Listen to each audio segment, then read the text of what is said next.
Your position is that there is no God because there's no evidence for God. Is that your position? That's part of the position. That's point 1 of 3, yeah. Okay. Is that all the facts that you're acquainted with do not stand in causal relations to and from God. Is that correct? I'm not sure what that means, that When you say there's no standing causal relation. When you say there's no evidence for God, have you determined that all facts that you're acquainted with can and do not stand in causal relations to God? Or are you just saying the facts are indeterminate? No, I'm saying that there is no evidence that any facts in existence stem from the existence of this hypothetical God. Okay, I don't think you're understanding the question. When you tell me that there's no evidence for God, it's either going to refer to just basically two things. Either you're telling me that all the facts that you're acquainted with cannot and do not stand in causal relations to God. Do you mean that? I'm not sure you mean stand in causal relation. If you mean none of... I was just watching this video on YouTube here, Darth, talking to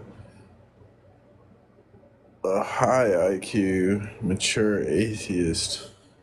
The facts in existence appear to be caused by the existence of a God. Yes, that's correct. I don't think any known fact issues from this hypothetical God.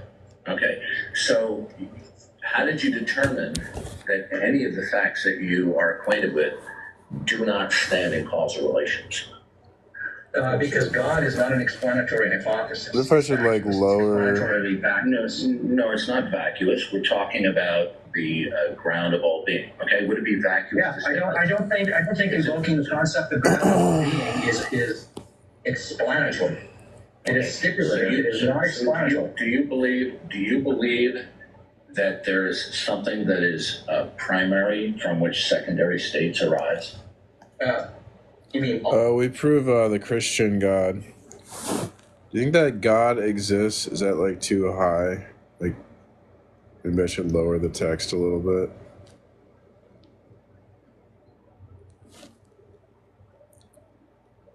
God proves you wrong? How does that make any sense?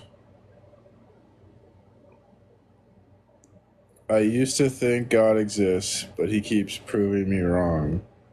How could he prove you wrong if he doesn't exist? It doesn't make sense.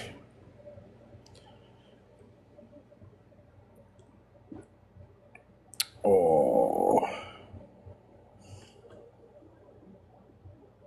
My cat's cuddling me. Ultimately primary? I don't know. That might be the case. Okay, all right. So, if somebody were to affirm that there is something metaphysically primary out of which all contingent things arise, would that be a vacuous belief? You're a Muslim, but the Christian God is the true God. There's a higher celestial being, I believe, but how could we be the only known in the universe, especially if we were created in God's image? I'm not sure what you're asking. How could we be the only known in the universe if we were created in God's image? I'm not sure what you're asking. You can think God exists, just stop shoving your religion down people's throats and out of politics. Like, what kind of, like, so you want people to engage in politics but not believe in their religion or something? I don't know. Obviously your religion is going to affect your political beliefs. I don't see what's wrong with that. Like, cause you, like, your belief that religion is false will affect your political beliefs. So you want me to, is it like, why I could just say keep your atheism out of politics. Like, what's the difference? Who's shoving their religion down people's throats? Isn't that what Islam does? I don't think Christians do that.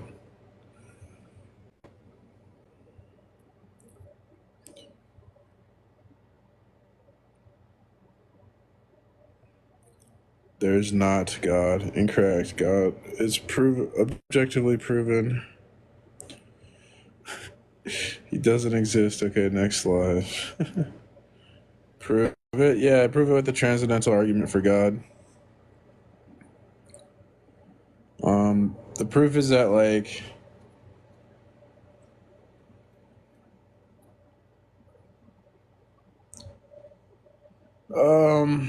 if you think of an author writing a book, the author could write a book with a specific story to tell. So there'd be like a fixed meaning in the story. There would be one true meaning. There'd be like an intrinsic meaning to the story. Sometimes an author might write a book without a specific story to tell, and now there's no the meaning of the book is like open to interpretation. So like the difference is, like, in the first scenario, I could say, like, oh, I think the book is about the Civil War, but I could be wrong, because maybe it's not about the Civil War, because the intention of the author that he wanted the book to be about the Bolshevik the Bolshevik Revolution or something. So in the first scenario, where the author has like an intention and a meaning, fixed meaning in the story, it's possible for us to be right and wrong about it because of the author's intention behind the story. So like the same thing is going to be true of the world. Without like this intention or fixed meaning, intrinsic meaning to the world, the facts of the world would be open to interpretation. And so we couldn't speak in any like true or meaningful, genuine sense about the facts of the world if there was no intention behind the world or no meaning in the world. The meaning would just be like created by our minds.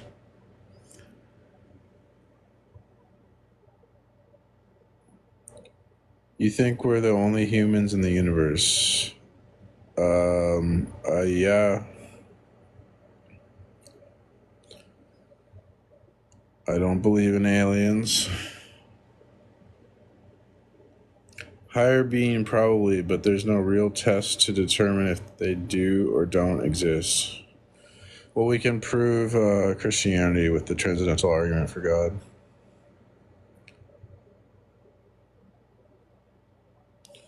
Our existence proves that God exists.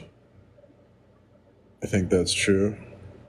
I think every fact of the world would ultimately reference God and prove God, because there's no facts apart from God. What are your opinions about religions? I believe in God, just not any religion. I mean, religious institutions aren't perfect, but I think that Christianity is the true religion. Humans most likely, but not the only life forms. Why are we talking about aliens? If God is all-knowing, then he know what it's like to have another... Oh, geez. That's kind of inappropriate. Religion is for stupid people. I don't agree with that. I think atheism really is not smart position, because in Christianity, humans are made in the image of God, so that entails human life is sacred and has value. So when you reject Christianity, it devalues human life. Where does God exist outside of your imagination and a book? God is concrete. He's the realest thing that's real. He's the most fundamental, ultimate reality, ground of being.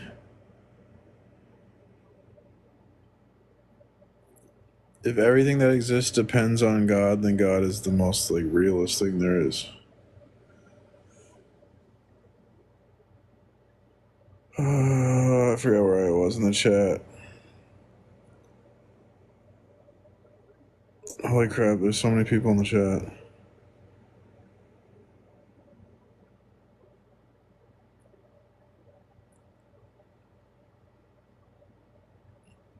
Is God all knowing? This guy just keeps repeating that gay stuff.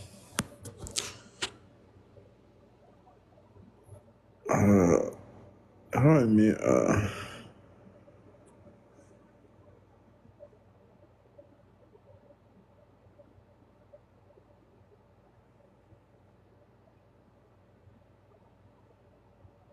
Who created God? God.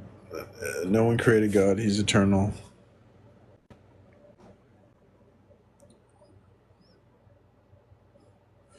Why are you guys spamming? What the hell? So I can't read the chat because you guys are spamming.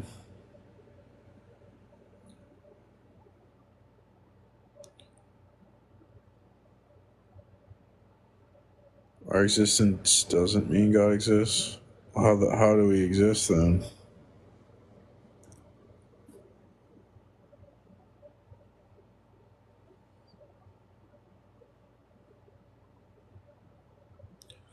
What would give? I mean, I don't existence.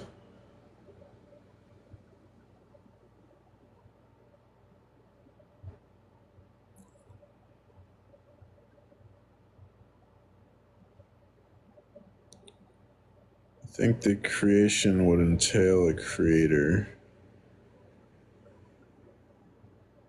Maybe.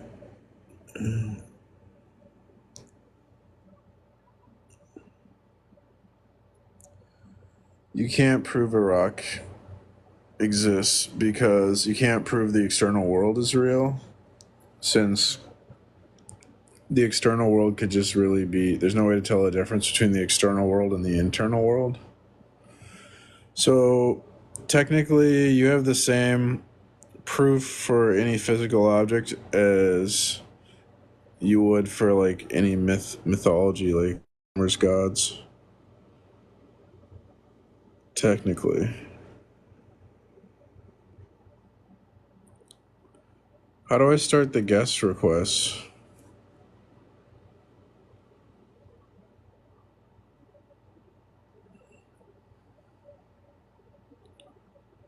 Something can't be created from nothing, right? I don't argue that something can't be created from nothing. It's a different argument. But if he exists, he had to be created, so he would need a creator. God does not need a creator because God is self-contained. He's absolute. He has a property called aseity. He needs nothing other than himself. Keep believing your fairy tales. It's not fairy tales, it's objectively proven. Prove it. There's so much evidence that shows God exists. Yeah, everything is evidence of God. Because you couldn't have evidence for anything. Any evidence is going to require the Christian God. Because if we deny the Christian God, then we couldn't. All evidence would become subjective, and then you have skepticism. If everything's subjective, you have skepticism. I'm gonna rip the Bible in front of you. What the hell's wrong with people? I don't care if you rip the Bible, dude. It's the best-selling book of all. The Bible is the best-selling, most peer-reviewed book of all time.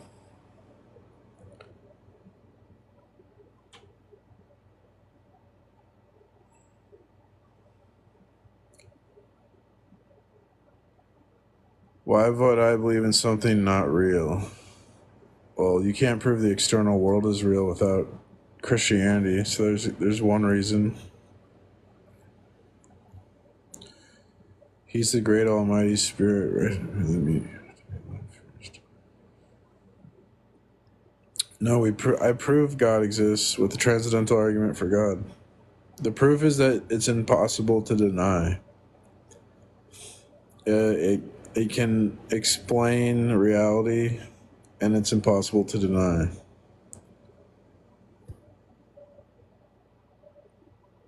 Yeah, the Bible has eyewitness accounts. True. So does all history, which is a lot of proof that God exists. If it's your first time streaming, then you have to stream multiple times for it. No, I have multi-guest unlocked. I just unlocked it today. Why do I believe in the Christian God? I believe in the Christian God because it's objectively proven through the transcendental argument for God. So, the argument is that without God, there's no meaning in the world. We couldn't speak in any true or genuine, meaningful way about anything in the world. God is required to have objective knowledge, essentially. So without God, you couldn't say anything was true or false.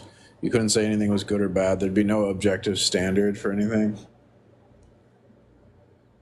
Everything would just be an opinion. Proof from a book.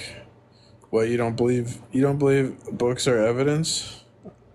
What about academic books? Don't you guys learn from books? Why do atheists, they not like books? You don't think you can learn from a book? Wow, a book. If the Bible was a YouTube video, would you believe it? Or like a TikTok? Maybe we could break the Bible down on TikTok videos. Then does that give it more credibility?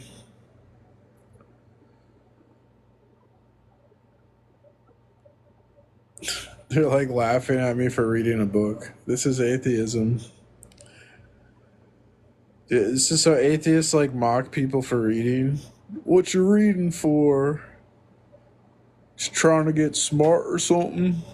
Why don't you watch TV? Atheists hold the same beliefs as Christians. Ha ha. What? No, they don't. They have totally different worldviews. The Bible is the world's oldest fairy tale ever. Well, it's the best-selling book and it's the most peer-reviewed book. Skepticism is healthy and necessary to expand knowledge and scientific discovery. Yeah, but you couldn't be skeptic without Christianity. How is it peer-reviewed? What do you mean, how is it peer-reviewed? The whole education system came from religion. So don't you think they studied the Bible for thousands of years?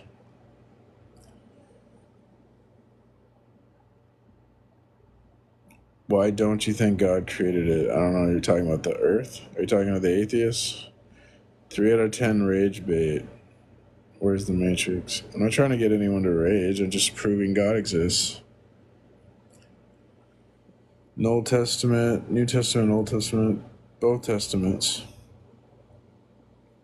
Sorry, God doesn't exist. Yeah, except for we've objectively proven God exists. So I don't know how you're saying that. Which one is the one? The Christian God. What would change if the Christian God was proven to not exist? I don't know. I don't know how you would do that, since we can prove he does exist. How do you know the Bible is real? We know the Bible is real because the story contained within the Bible provides a comprehensive explanation of reality, and the denial of such leads to absurdity. If you deny the Bible, then you couldn't prove anything is true or false, because the Bible is like our criteria to justify if anything's true or false. Without the Bible, you couldn't say, you would have no compass to direct you to what's true or not true. As soon as the video capture devices are invented, all the miracles stopped. You think so? You keep saying proof, yet there's no proof. I deny it. He ha ha ha. I gave the proof. As to the proof is that the Bible explains reality to the impossibility of the contrary. No other worldview can explain and account for the fact that you guys are typing to me in the chat. Because you'd have no single concrete unifying principle to limit the states of affairs of anything. Like, what limits a tree to a tree? Why doesn't a tree become a building? Because you need something like God to limit its states of existence. And if nothing limits its states of existence, then its states of existence could be anything. And if something's states of existence could be anything, there's nothing limiting it, then how do you have the law of identity? How do you have identity of anything? Identity over time. Hey, Josie.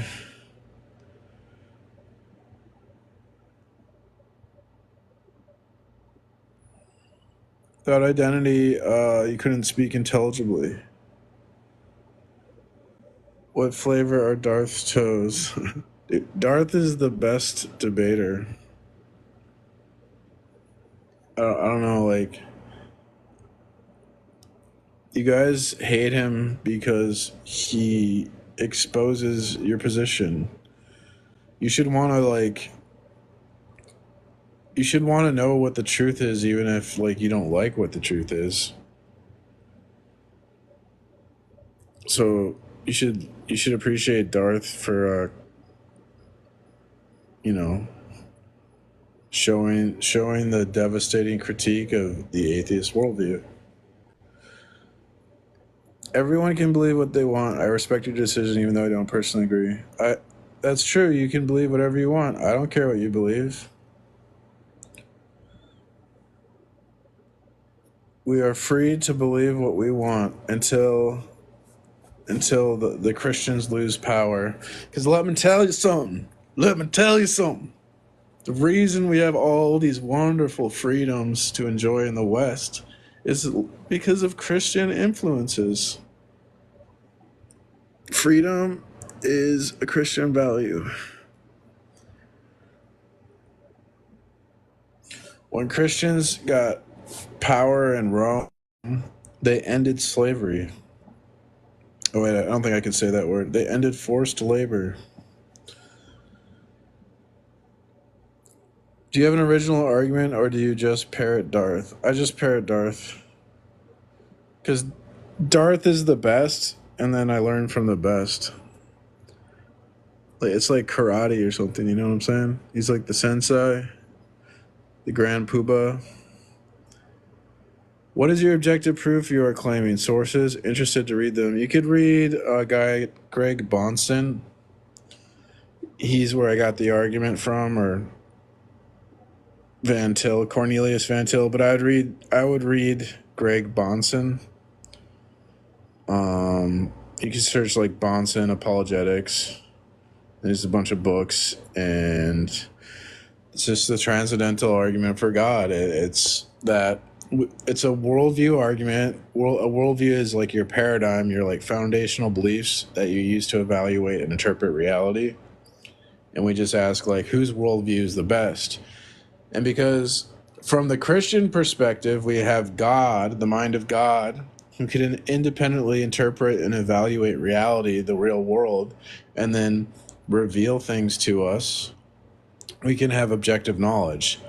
But on a non-God worldview, there's no independent mind to humanity to evaluate and interpret reality. And therefore, all evidence, everything we say, we can't prove anything objectively, because ultimately the human mind is going to be the final authority, the final court that's going to determine what's true or false, rendering all truth or falsehoods subjective.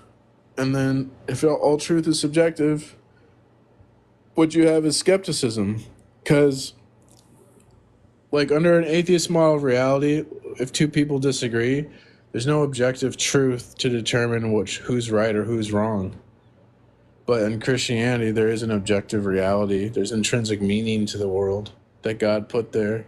so we could objectively say someone is right or wrong. That's the argument.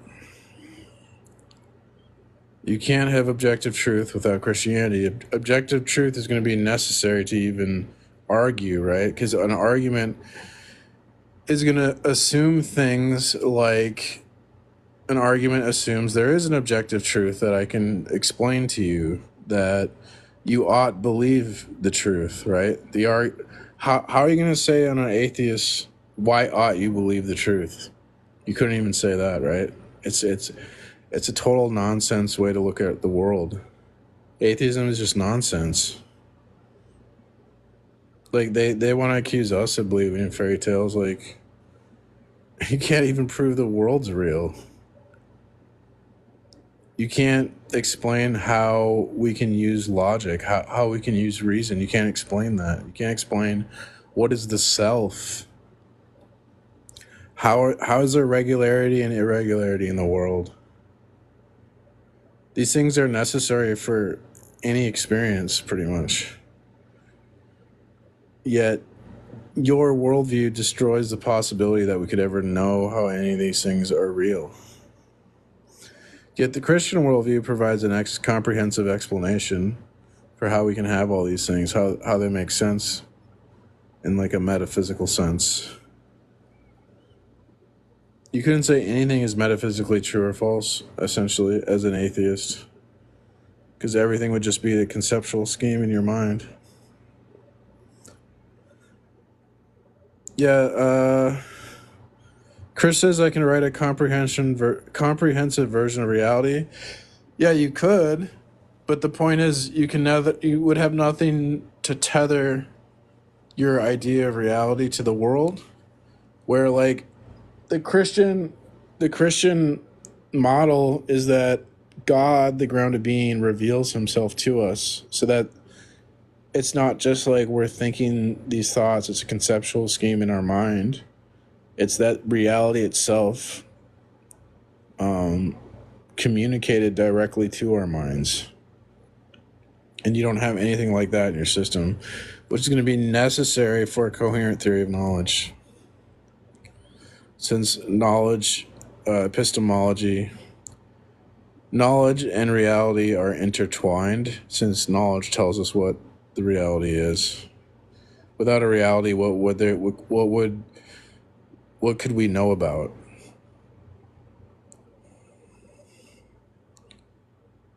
Can you come up? Yeah, Gazoo. Isn't there ability? Oh, I see you. Hey, Gazoo. Thank you so much. Yeah, I'm new to having guests. I just noticed that people are asking to come up. Well, I'm an atheist, and I'm a really good friends of your buddy Darth. He and I get along very well. Oh, you know who I am. Oh, okay, thank you. You're dumb.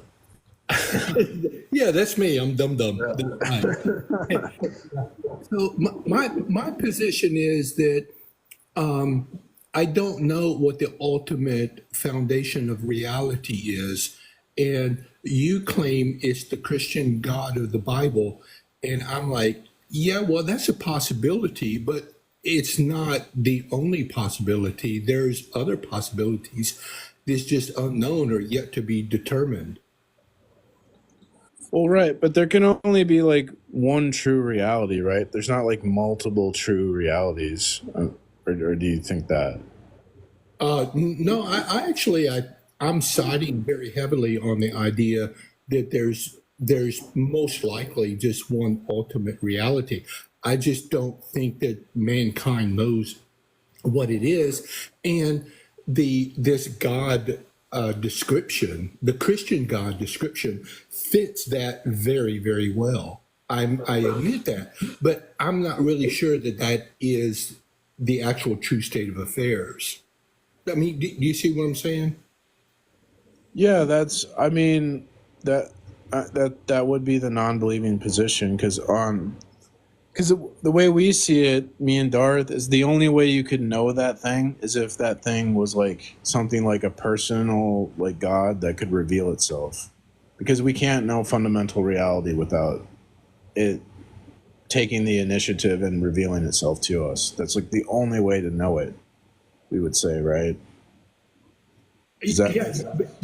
Well, because and I respect that position, and I think it's very admirable. But I just don't say how can you rule out any other single foundation for reality that also meets that's not the Christian God. Because the other ones you wouldn't be able to know without the thing revealing itself to us. We're never gonna like scientifically discover it in the future. It'll always be unknown. And so since it's the only way we could know it, it's the only way we could make sense of the world. Without, if you say like, well, I don't know what it is, you can't make sense of the world. The way I explain it is like if you think of like an author writing a book, sometimes the author will put like an intentional meaning or like a fixed meaning to the story, like Animal Farm's about the Bolshevik revolution, and we know that because George Orwell, the author, revealed it to us. He told everyone that, look, I wrote this book and it has this meaning. And if Orwell, we didn't know who Orwell was, the author never told us the meaning of the book, then the meaning of the book, we wouldn't know it. It would be like open to interpretation. So I could read Animal Farm and I could say, well, I think it's about the Civil War. And you could say, no, I think it's about World War II or whatever. And no one would be right or wrong because we don't know the author's intention. But if we know the author's intention, now we can say, well, no, we're both wrong. It was about the Bolshevik revolution. And that's like the same idea with like God. If we know the intention behind the world, the meaning behind the world, then we can have this we can have truth. And without that, we couldn't say anything is true. And so we say the argument is that like because it can't be the case that we can't live in a world where like nothing's true. That's like unacceptable. So we have to have like a system that can have like say things are objectively true or not objectively true. That's how our argument basically works. So, and well, let me see. I want to take you. You said an awful lot there, and I do apologize because there's an awful lot to kind of complicated. Yeah, it is, and I appreciate you explaining this to me. But there's something you said. I think you said, so I just don't want to misrepresent you, but you said something in there that something in the tune of like, we'll never know, or like the future won't ever tell us, or something like that. What, can you restate that? Because I want to zoom in on that particular thing. Well, yeah, I think ultimate reality isn't something that science is ever going to be able to discover, and so the only way we can know it is if it like is a person like God and reveals it, has an intention that informs us to what it is, or else it would just always be unknown. Can I give you an analogy of where I'm confused at with this? Let's say, for instance, 3,000 years ago, there's a guy, I'll call him Akbar. Akbar was walking through a field carrying a sword, and he was struck by lightning, and he was unalive right there on the spot. And there were witnesses, and all the witnesses were really amazed and said, look, what are the odds that the lightning struck at that particular location at that particular time? This had to be some sort of work by Zeus himself, because Zeus is defined as being the god of lightning. So there's evidence that Zeus did it, and there's no way that any future generation is going to come up with an acceptable explanation for what we saw, because lightning can't just strike at a particular point in time at this exact same point and exact same time that Akbar was right there. There had to be. And they couldn't imagine. So that reaffirmed the existence of Zeus. Right. So if you fast forward that, is this not a very similar? I know analogies are not, I can shoot down my own analogies, but you kind of get the flavor of what my confusion is of your argument. You just don't know what you see what I'm saying? Yeah, but it's not. I mean, so like the God described in the Bible, right? You understand? I'm sure you like.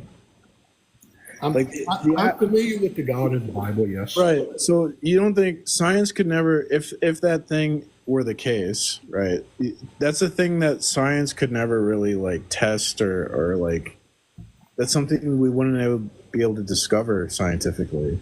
May I inject something right there, though? Sure. I don't want to be disrespectful or interrupt you, but I'm an old man. I'm older than Darth, by the way.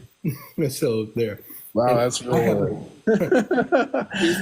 I didn't hear that one.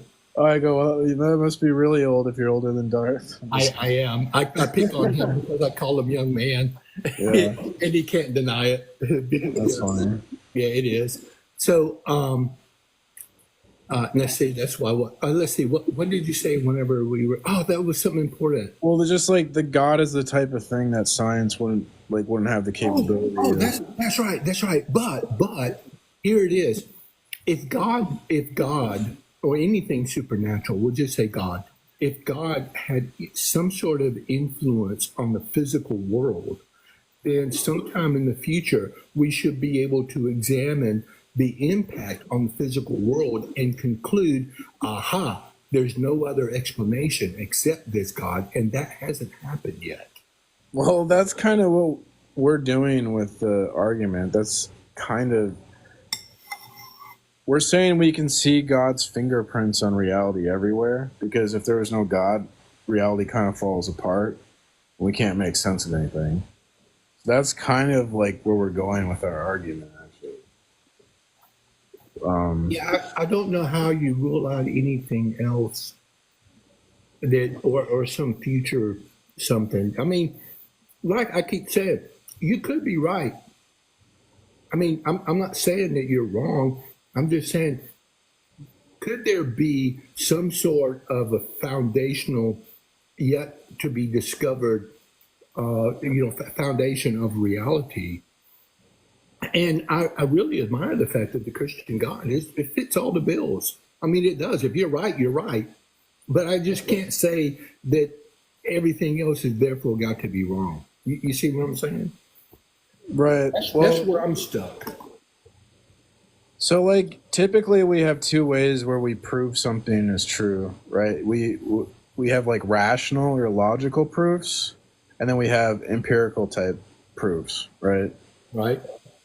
And there are things that we can't prove with those things. For example, there's a problem about the uniformity of nature, because science, for example, for science to work, the uniformity of nature has to be true. The uniformity of nature is just the idea that there's regularity in the world, that the future will resemble the past. That's the uniformity of nature. And so science needs to like prove that there's such a thing, that for science to work, essentially. But there's no way to rationally prove it. Because to rationally prove it, we would have to say that it's necessary that the future resembles the past, but it's not necessary that the future resembles the past, because there can be disruptions. It's not always completely regular. And we can't empirically prove that the future will resemble the past, because we would commit a fallacy of circular reasoning. And so this is a problem. It's a scandal in like philosophy of science, I guess, and that we can't justify why the future resembles the past. And I don't see how it'll ever be possible, because it's unless we develop a new type of proof. But within the context of Christianity, because the Bible, in Christianity, we make the Bible the authority, God's the authority, the Bible being his word of what's true or false. So that's like, we can justify things that we can't justify as human beings, essentially, with the help of God. Oh, I totally agree. Yeah. This Christian God of the Bible does solve basically any and all questions or anything like this. And that's why I say if it's true, it does fit. But it's kind of like back in the 80s, there was an organization that was developed where people would enlist millionaires to invest in the lottery, and they were guaranteed to win the lottery. Every millionaire attributed like $1 million, and they were guaranteed to win the lottery. And why they did that is because they had a system that they would send scouts out all across, and they basically cornered and they bought every possible ticket of the lottery. They bought every possible ticket, and they won the lottery. It was guaranteed. But the problem was, and I'm getting to a point, I appreciate your patience, that particular system failed. And you know why it failed? It failed because it never prevented some 71-year-old lady walking out of her house, going to the corner store, spending $1, and also winning the lottery. So the 71-year-old woman would get half of the winnings, and then the other half would have to be divided up with all the investors. And it hurt them several times. And so my point is that the Christian God of the Bible does basically answer, and does, I mean, you can point to it, just like 3,000 years ago, Zeus absolutely answered all the questions about how this lightning struck at this particular place at the same time in order to unalive Akbar. And it fit, and everybody was satisfied. And they thought also, but that I can't imagine science in the future to be able to explain away Zeus. And yet here we are today. And so in generations from now, our future, descendants will probably be having a very similar argument and coming up with this as well. I'm just not convinced. And I really appreciate your time and your patience with me. I do have to leave. I'm not running. I'm not scared, but I'm going to yield. I'm going to yield the time to somebody else, and maybe we can kind of readdress this again. And I appreciate your consideration. Yeah, I appreciate you. Yeah, I don't know. The one thing I would just say is I think without God, we kind of get stuck in our own mind, and there's nothing to connect our mind to like the actual world. And that's kind of one thing that I don't think we can ever fix that. So. It does, and I appreciate your time, sir. Thank you. I appreciate you. Have a good day. God bless. Okay. Thank you. Here, I think I had someone else.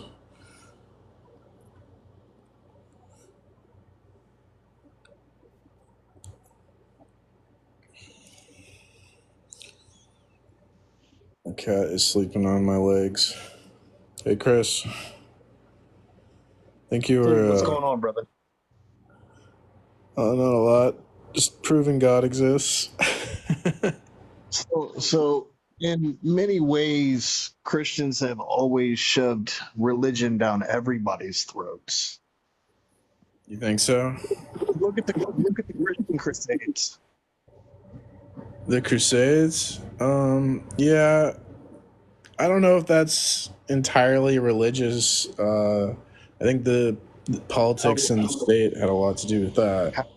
How would that not be considered religious, right? That was the word of God back then, right? Yeah, but I think that was more politically motivated than like script. It wasn't like the Bible wouldn't really call for something like that, I don't think. And how do you believe in something that has so many contradictions?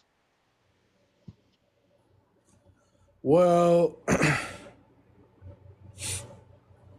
is the coffee mean they stepped away? They got a phone call?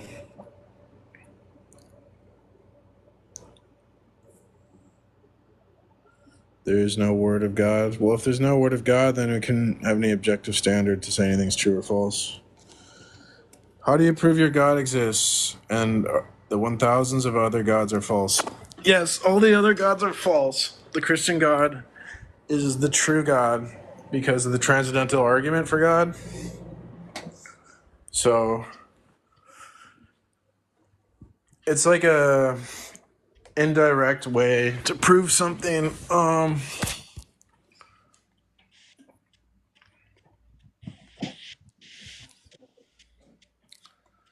So I could explain how transcendental proof works, I guess. You can't look it up on the computer. I mean, you know the truth, right? I know the truth, yeah. So give me a rebuttal about what I just said. If you believe in a book that was written by the Word of God, why does it contradict itself so many different ways? Okay, so because there's other types of reasoning, like it's not contradictions are going to be an issue with like analytical philosophy. But the Bible uses just like a different type of reasoning because they didn't they, there's other more than way to like reason about or explain things. And they use a type of reasoning called synthesis, where you like take two things that contradict and then you find a new truth based on the contradictions. Then that's not necessarily a truth. That's a falsification of an opinion. What? It's not a truth, that's an opinion. Here I have a theology. No, it's just a different way of reasoning. Right. So tell me how religion is not a cope for the afterlife. Well, what's wrong with being a coping mechanism?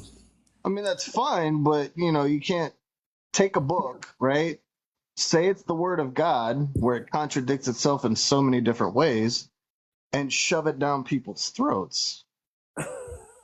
Who is shoving it down your throat?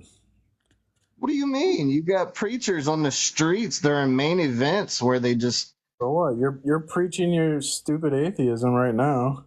Oh, I'm not preaching. I'm just asking. Why are you shoving your atheism down my throat? I'm asking you legitimate reasoning. You're not being reasonable though. There's no Christians like forcing people to be Christians. You can believe whatever the hell you want because of Christianity. You should be thanking Christians that you can come up here and preach your atheism. Man, I can't find the part in the book that talks about contradictions. Dang it. I had this bookmarked. But essentially, like, the analytical philosophy wasn't like a thing when these like Old Testament books were being written. And it wasn't that, I don't think it was it popular during the New Testament?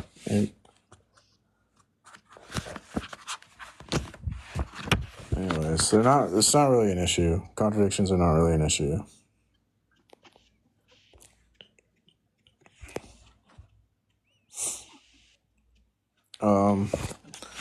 You would have like a larger issue, like why would it be wrong to contradict if atheism is true?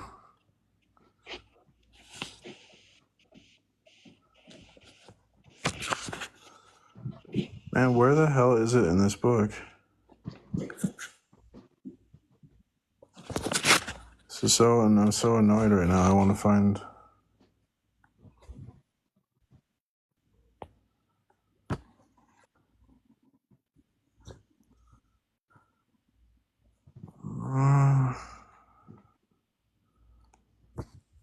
What are you looking for? This guy talks about the contradictions in the Bible.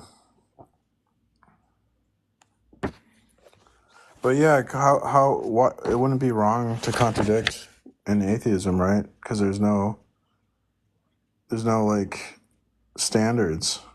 You can just make up whatever if atheism's true, right? Well, I mean, that's what I'm here to have a conversation with you about. I mean, What the fuck?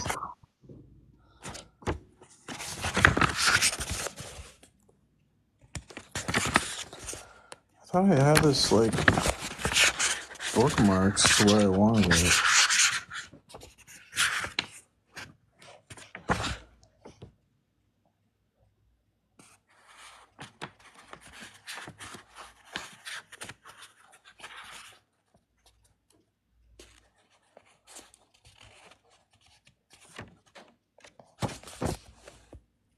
So don't you think that's an issue? Is what an issue? In your worldview, it's not wrong to contradict. But where do you get my worldview? Just because I say God does not exist as a religion, Christianity does not exist as a religion for many different reasons. The Bible's, it's just a book written thousands of years ago, man. A story told over time that just repeats itself, like you said. No, it's a special book. It's self-authenticating, and it's the Word of God. There wouldn't be so many different chapters and things that they've replaced throughout all the different years. You know how the Bible was actually founded? How it was founded? 7 different scrolls found across different parts of the land, and Dude, 5 of which have been found. no, the Bible's like the most peer-reviewed book on the planet. Have the whole story there. It's like 98, 99% verified. It's very legitimate. It's one of the most legitimate historical documents Was it verified? with thousands upon thousands of manuscripts that we have. Right. Found across 7 different parts of the land. It was like 7 different scrolls, and only 5 of which have been found. So how do you write a full book? How do you change it multiple times throughout all these years? How is atheism true? Truth. I'm not saying it's the truth. What I'm saying is, how do you fully 100% believe in something that's fully 100% not there? What are you talking about? God revealed himself, and his word is the Bible. If you deny that, it's impossible to deny that rationally. So, like, how could you say anything is true or false without God? What would be your objective standard for truth or falsehood? Can't believe it. Contradicts itself at so many times. How do you believe it? Because it's not, the contradictions aren't an issue. I told you that there's different types of reasoning. There's something called like a holistic approach to reasoning, where you can look at things that contradict and develop further truths from that. It's called synthesis. So these books were written. Analytical philosophy, which is all about like contradictions, that's popular today in the West. It's not like a universal popular thing. Eastern philosophy is different.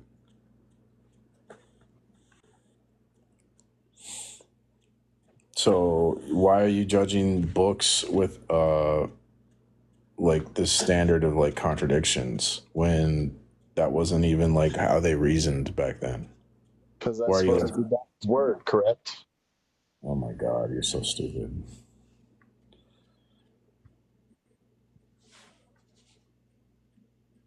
Yeah, it's Okay, God's word. let me ask you this. You believe in God, so that means you follow the 10 Commandments, correct? No, we just follow. There's just 2 commandments, basically, is love God and love Jesus, or love everyone. That's not what's in the Bible. Yes, it is.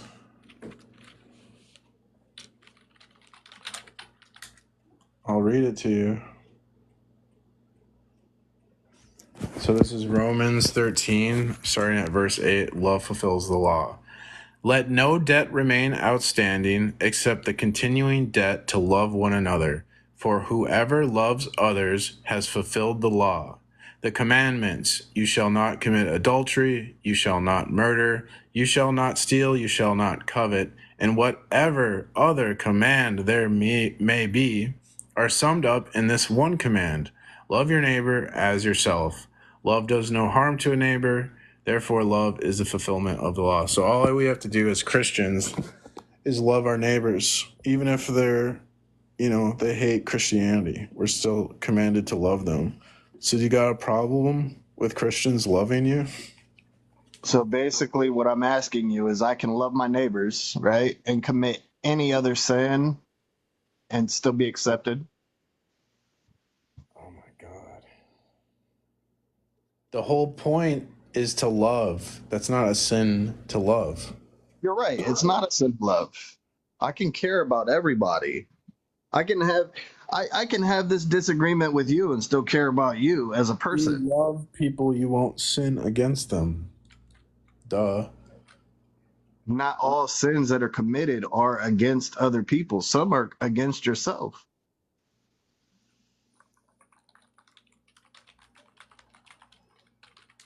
Yeah, well, that's why it says you love God and you love others. Then you won't sin against yourself and you won't sin against other people.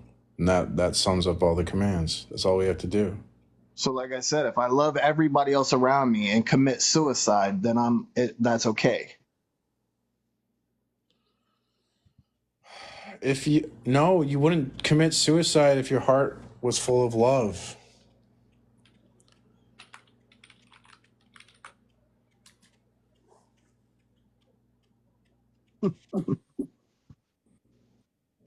Oh, what the heck?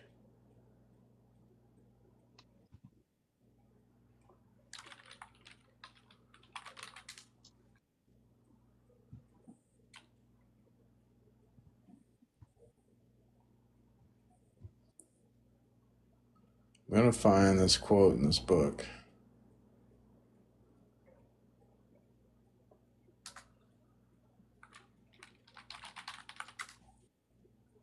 What the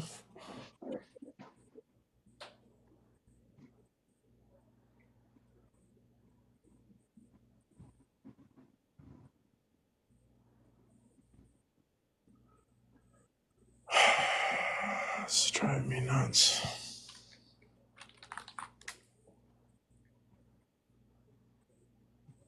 Okay.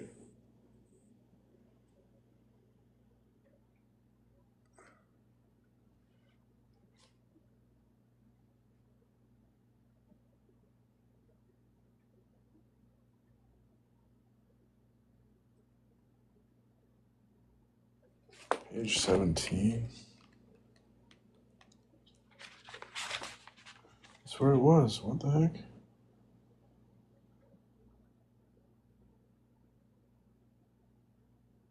This is a version.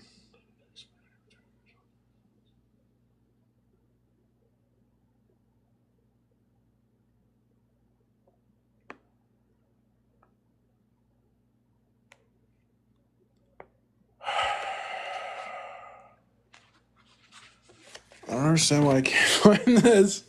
Oh my God, I'm getting so frustrated. How do you prove your God exists? And if the one to the other goes, because we use a transcendental argument for God.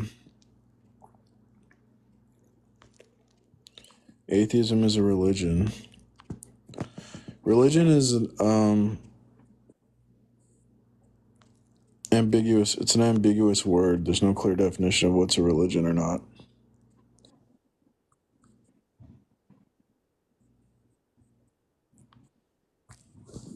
God, why can't?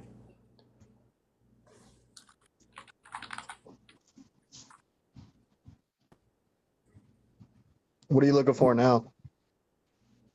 I'm trying to find this part in the book where he's talking about contradictions.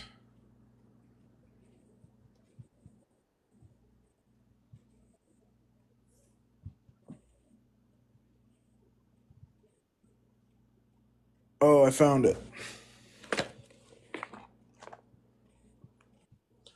Okay. I was totally wrong. It wasn't. Still. Okay. Everything in Revelation is formulated in an antithetical fashion, in a dialectical way from certain standpoints. It unites two contrary truths that are truth only as they come together. I say this advisedly, that everything that the Bible presents takes this form. We never find a single logically connected truth followed by another truth deduced from it. There is no logic in the biblical revelation. There is no either or, only both and. We find this on every level. Luther, for example, expressed our human situation before God by the formula semper simul peccator et justus. Always at the same time we are sinners and justified. There are not two stages, first that of sinners, then that of the righteous by justification. Paul too says this about salvation, that we are saved by grace through faith, but we are then to work out our salvation. And he gives various admonitions showing how the saved are to live. This is contradictory. We are tempted to say that either we are saved by grace and our efforts are worthless, or we are saved by our works, and we do not see how grace does anything. Similarly, God is undoubtedly almighty, and we are free. Unbelievers can never understand this. If God is almighty, they think, then we are not free. Or we are free, and God is nothing. I could give multiple examples of this kind, but we'll stop at just one. God is absolutely transcendent. He is in heaven, and we are on earth. In a radical sense, he is unknowable. No one can mount up to heaven. No one can see him. No one can know anything about him. Only a negative theology is possible. We can say only what God is not, nothing more. He is the wholly other whom we cannot know. There is nothing in common between him and his creation. He is sovereignly himself. He shares his glory with no one. Yet at the very same time, he is the God who enters human history, who accompanies Abraham and Moses and his people, who is very close and intimate, who speaks with us, who imparts to us by revelation and love all that we can bear. As Barth says, he is the hidden God precisely in that he reveals himself, and he reveals himself as the hidden God. At the extreme limit, he incarnates himself wholly as a man. He is fully and totally present in this Jesus Christ. He is not somewhere else. All that we can know of God is there. We do not find only a bit of God in Jesus. Everything is there, vowed and devoted to us. Humanity is the condition of God in So what are you reading this from? the book The Subversion of Christianity. This is contradictory. We have to realize that everything in the Bible is contradictory, yet there is revelation only as the contradictions are held together. God, the Holy Other, is incarnate in a man. He is still the Holy Other. And we have to understand, I repeat this because it is essential, that the truth is made up of actual contradictions. Each aspect of truth is true only because it is linked to its radical opposite. If I say that God is transcendent and stop there, this is not the biblical God. If I say that only Jesus Christ is God, this is not the gospel. This way of speaking is basically contrary or contradictory to the mind. I do not say the human mind, but at any rate that of the Western world. From 6 centuries before Christ, we have been functioning in the mode of either or. What is black is not white. What is true is not false. What is act is not thought. We think analytically with admirable rigor. We sometimes forget great synthesis. But we are unable to accept the existence of opposites or to hold together two ends of a chain that are logically exclusive. So basically you choose what words to believe out of what book? I mean, I'm lost. no, the Bible isn't written in like an either or type of logic or reasoning. It uses a both and type of reasoning, which is called like a synthesis.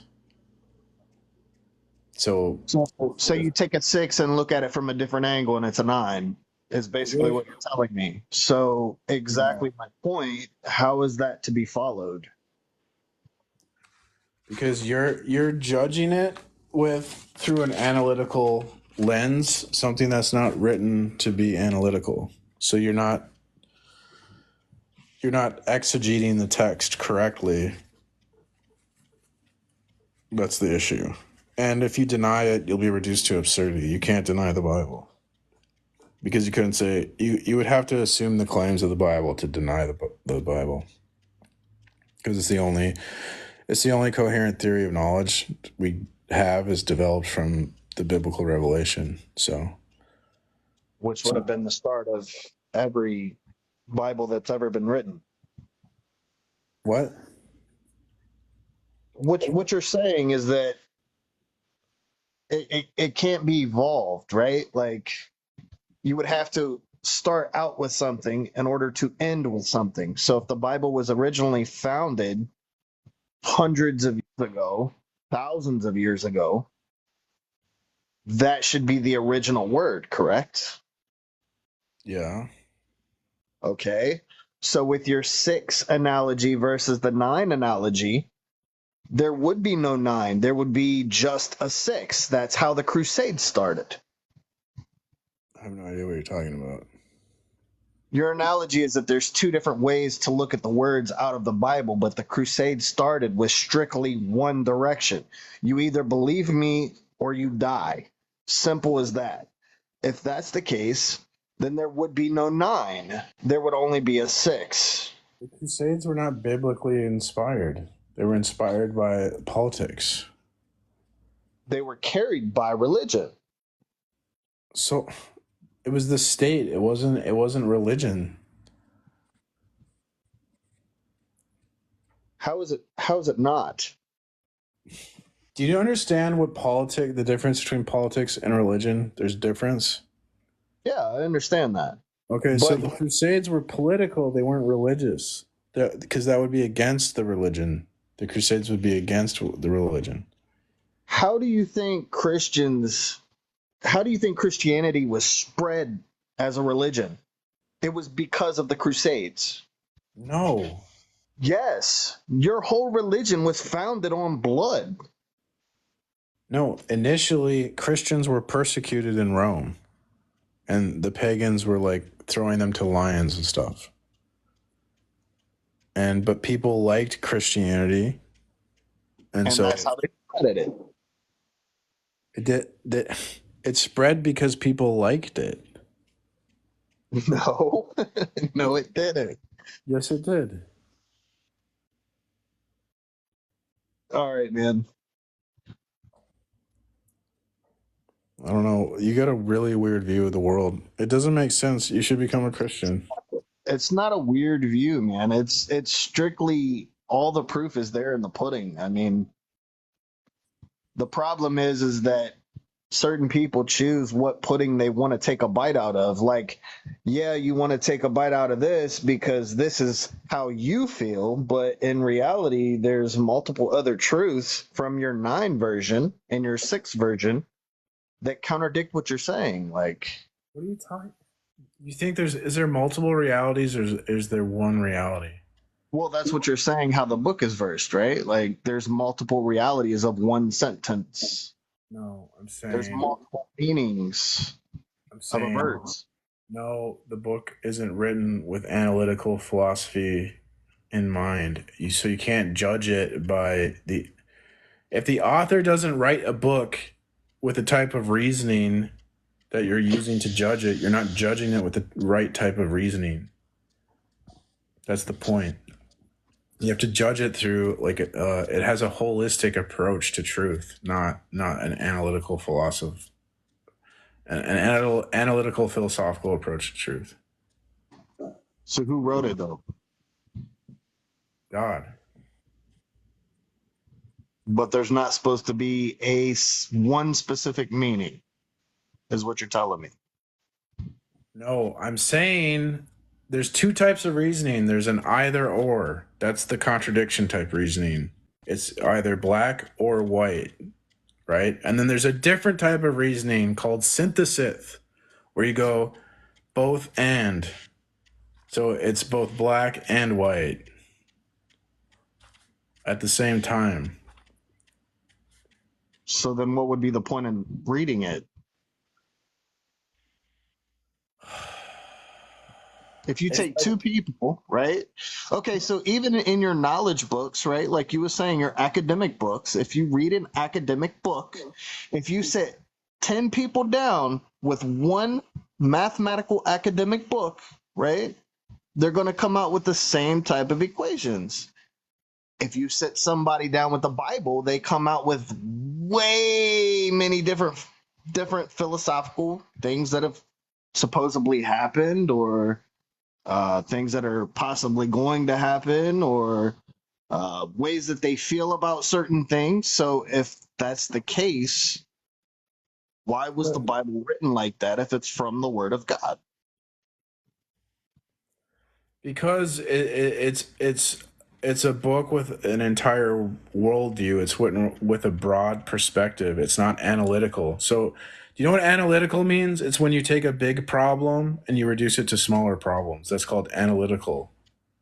That's what analytical philosophy does. It ignores the big problems and it tackles the small problems. The Bible is the opposite, okay? The Bible deals with the big problems. You understand? That all the scientists and philosophers, they want to ignore those problems. The Bible deals with the problems that you cowards ignore. Like, what is the meaning of life? Okay? So the Bible answers the big problems, and it doesn't use analytical philosophy, which is for small problems. It has a holistic approach, which is what we use to tackle the big problems. It's a different type of reasoning. Okay? And if you deny that, now you have no answer to the big problems, and now your whole reality collapses because God is so fundamental to the structure of reality that his denial reduces to absurdity. You can't deny it rationally. That's why you're floundering here. So you should be a Christian because it makes sense. Other people are asking to join, so I think I should just move on. I don't even.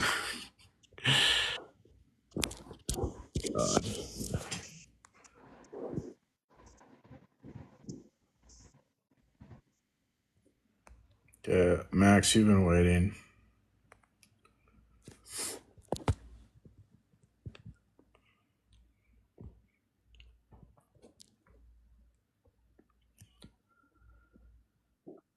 If God is everything, then God is the devil. God's not the devil. If God's the devil, then he couldn't make sense of anything. Atheists believe we came from nothing and returned to earth. Hello, Max.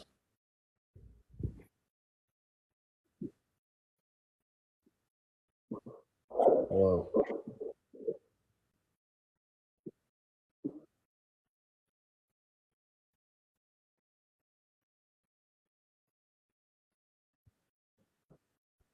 It depends.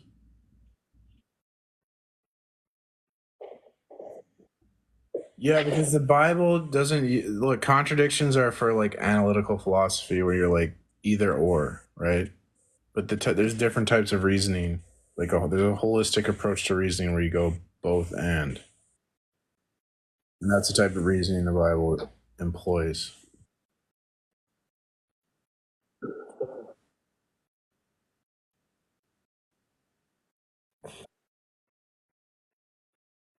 Yeah, I realize that.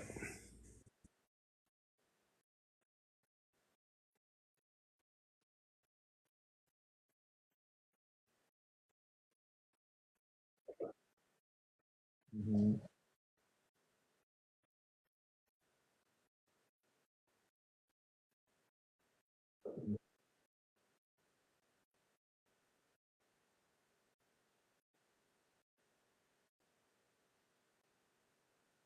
Yes. Yeah, I realize. I understand.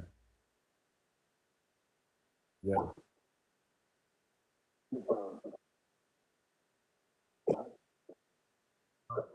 There's something called meta logic.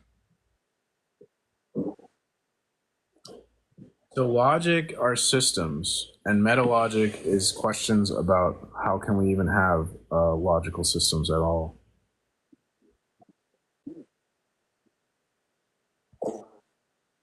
Because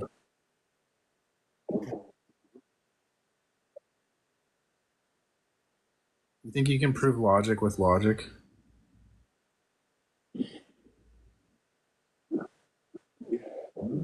No. It's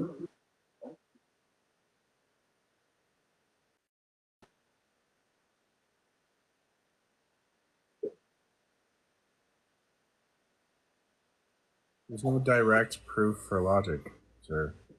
You can't prove logic with logic.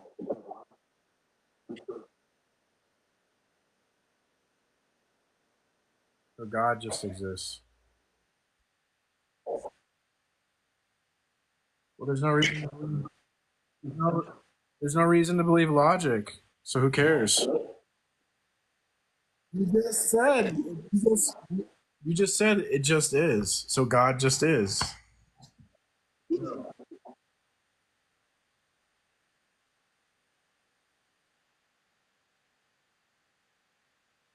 can't. Oh my God. You can't use. Why do you believe in logic when there's no proof for logic? There's no direct proof. You're using logic to prove logic. There's no direct proof of logic, but you believe in logic. Why? How do you trust the reason?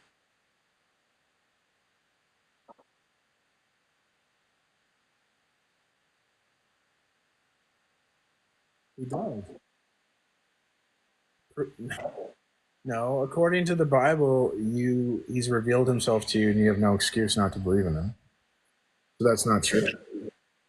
Yes, it is true. You just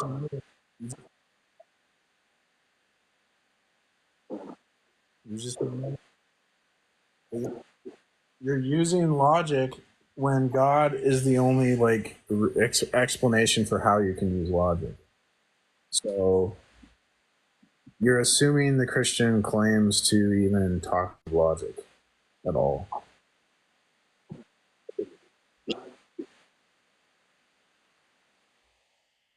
For logic to be the case, the Christian worldview has to be the case. So when you use logic, yeah, you're stealing from my worldview because your worldview can't make sense of logic. You said it just. You just said yes,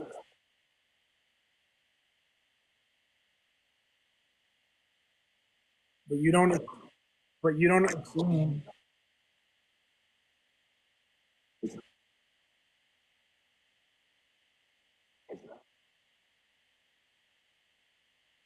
You don't have logic when you don't assume the sea monster when you deny the sea monster. So that's not the same thing.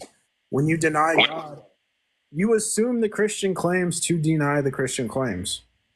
That's a performative contradiction. You want to talk about? You just said when we're talking about logic that you can't prove logic, that it just is. So no, you can't. All the lines. You think lion's gonna get you anywhere? You can't prove logic, sir.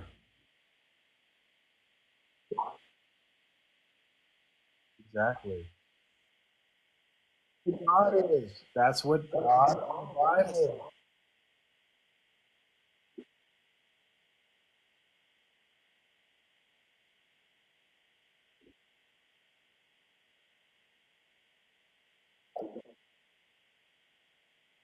Logic. Logic is what we use to prove things, and God is what we use to prove logic. So God is. Well, how do you prove logic without God?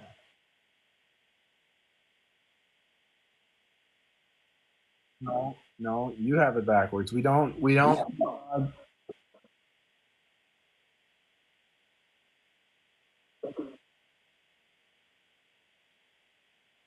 Without God, there would be no objective standard for what's logical or illogical. So logic, logic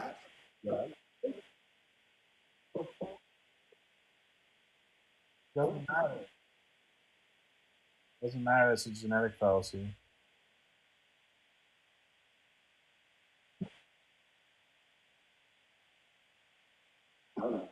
No, because look, what if logic would originate? It would just be something we make up in our minds. If it's not the mind of God that determines what's logical.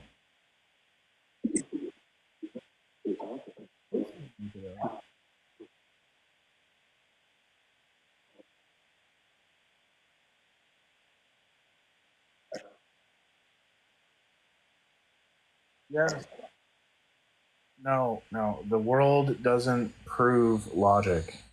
Empirical evidence doesn't prove logic. Empirical evidence is a type of logic.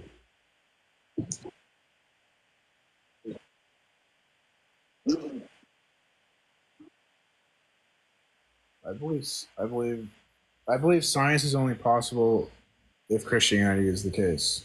So you couldn't do because science has foundations that science can't prove. There's foundations like it needs the regularity of nature. It needs the laws of logic. Science can't prove the laws of logic. That that the future will resemble the past. That when I drop a pen, it's gonna fall, and in the future, when I drop a pen, it will also fall. Like, right? Christianity is going to be required for the laws of physics.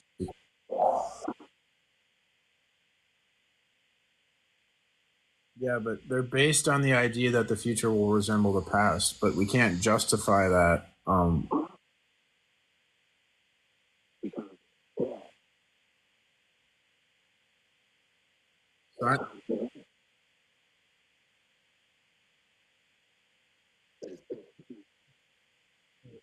All of our experiments rely on the future resembling the past. So if it doesn't, or we can't justify that proposition, then we can't justify any scientific knowledge.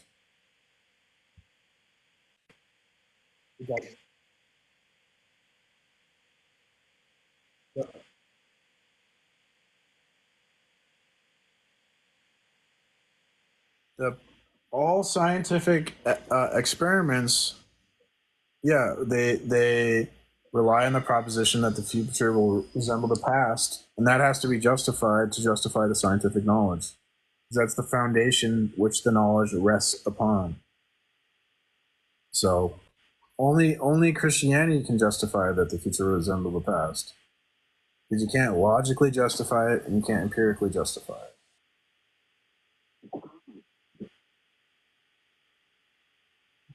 When you undermine science, that undermines.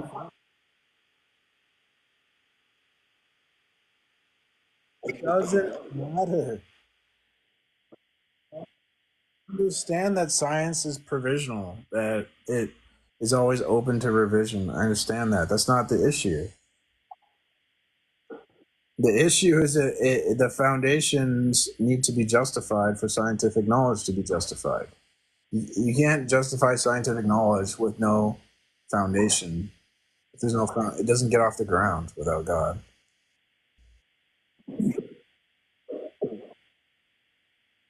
No, it doesn't. You have no epistemic justification for any scientific.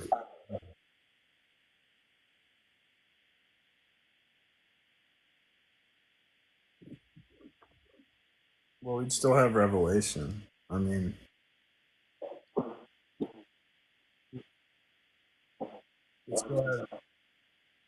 yeah, because we'd still have like Jesus and the prophets, and Christianity would still be true.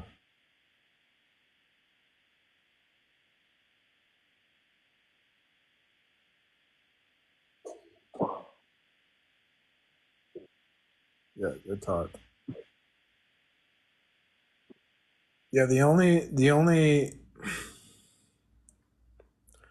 way the order in the world can make sense is if the Christian God is true. If the Christian God is not true, the order in the world, it's not going to make any sense. How do I tell who's first? How do I tell who's first or not? Oh, someone dropped out. I think this guy's been waiting the longest. He did a terrible job of designing everything. Well, that's because we rebelled. What's up? I have a question. So, what you're saying is, without a foundation, like without all this, you're talking about how you drop a pen, and if it falls, whatever. But if it doesn't, God's real. But like, my nigga, that's gravity. Like, like, I don't know. I grew up in a Christian household, but I don't know, my guy. Yeah, That's a type of order. That's a type of regularity or order. Like, what would impose that there's order in the world? Like, why does it do that? Because it's gravity.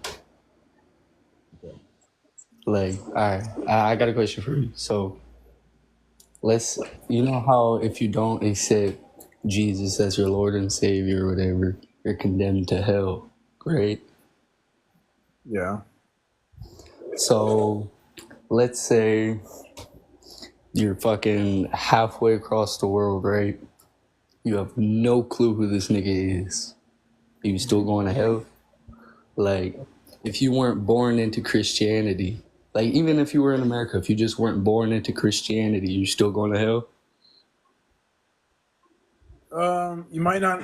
So, if you like, you're saying if you have no access to the Bible, you don't know who Jesus is. You would Yeah, still, like you you would still just know live in the middle of the God. woods. You would still know God through His creation. I would say God might not expect you to know about Jesus, or necessarily believe in Jesus because you wouldn't have any knowledge of Jesus. But you would still have. But how would you know God if nobody put it in your mind? Like nobody talked about it. It's not like it just popped up. God makes Himself known through creation. The fact that all humans are made in the image of God, so we can know God through that. So there's other ways to know God than just the Bible.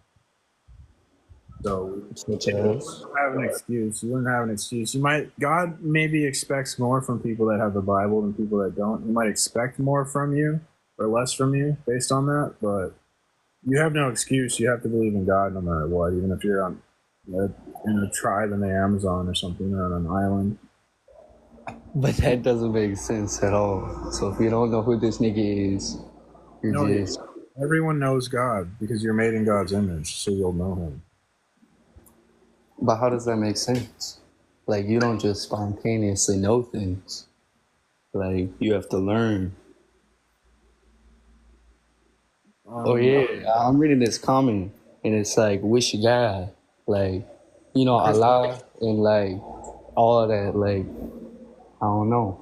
Like there's so many religions cooped up together, like Muslim and Christianity.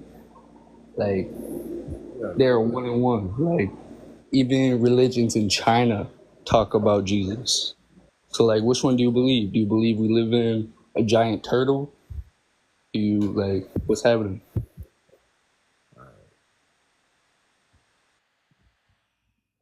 Why don't you go hop on a giant turtle? Hey! My cat's going crazy.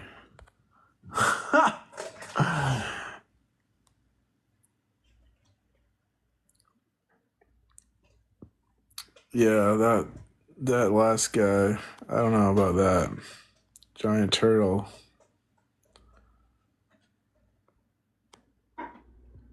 The point is there's order in the world. Okay? It's either the order comes from our mind or the order comes from God's mind. If you say the order comes from our mind, you couldn't have any you couldn't speak in any true or meaningful way of the world because everything would be arbitrary. So unless the order in the world comes from God, we can't have objective truth of anything. We can't do science. So that would be the proof. That would be the proof of God.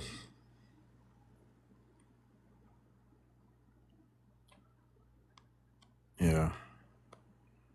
Order comes from Santa, the true God. Why aren't dinosaurs talked about in the Bible? Because the Bible's about God. It's not about dinosaurs.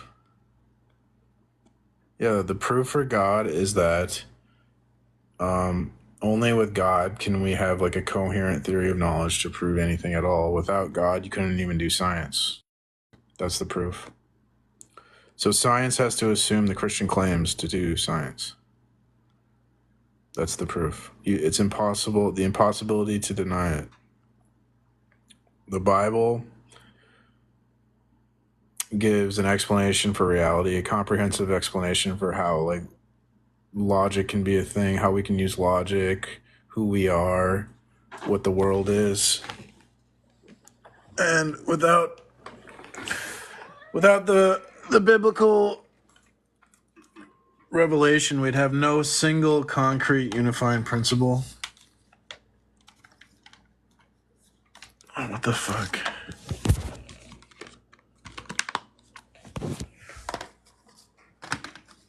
Fucking cat. What are you doing? He wants food. Do you want food? Hey, big piggy. Hey.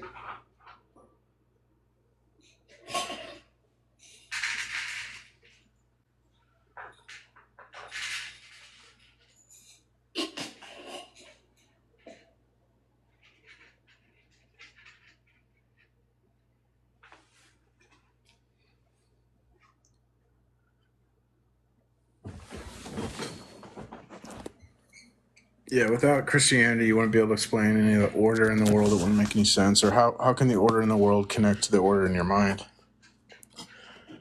But with God, who orders the world and orders our mind, he can serve as a bridge from our mind to the state of affairs so that we can know things of the world. Hey, Capu. Mom? Mom? Are you an atheist? All the trash bags that I use for my small trash can? I can't hear you. What's hanging up?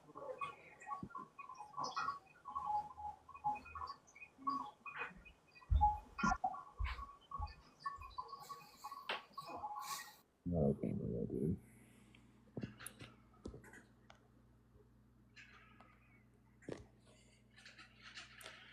You can't explain doesn't mean there isn't an explanation, kid. Huh?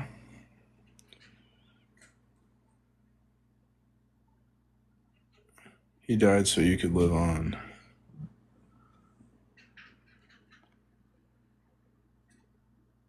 I got asked to join again.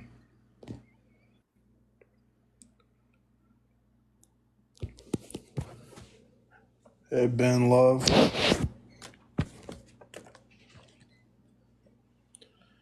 God not real, bro. Hope this helps. How can you have to be you have to assume God is real to be skeptical, though.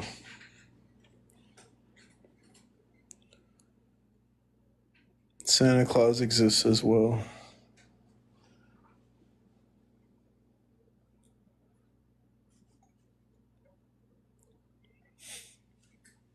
Yeah, when you're being skeptical, you're trying to be rational, and you couldn't account for rationality apart from the Christian claims. What is there to even talk about? Well, the presuppositional apologetic, that's what it's to talk about. Precept kings, precept always wins. Santa scales higher than your flop god. What? What happens if I turn off my... Can I turn off my camera?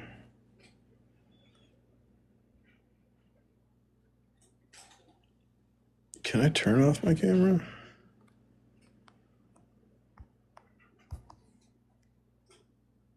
I don't know how to do that. Dude, why is this guy... Yo, can you hear me now? Yeah, I can hear you. Okay, I don't know why this music is playing. So do you believe in free will? Yes. Okay, so do you believe that if someone was to go to jail, whether they were innocent or not, that would be going against their free will? Yes. And do you believe that God is all-knowing, Yes.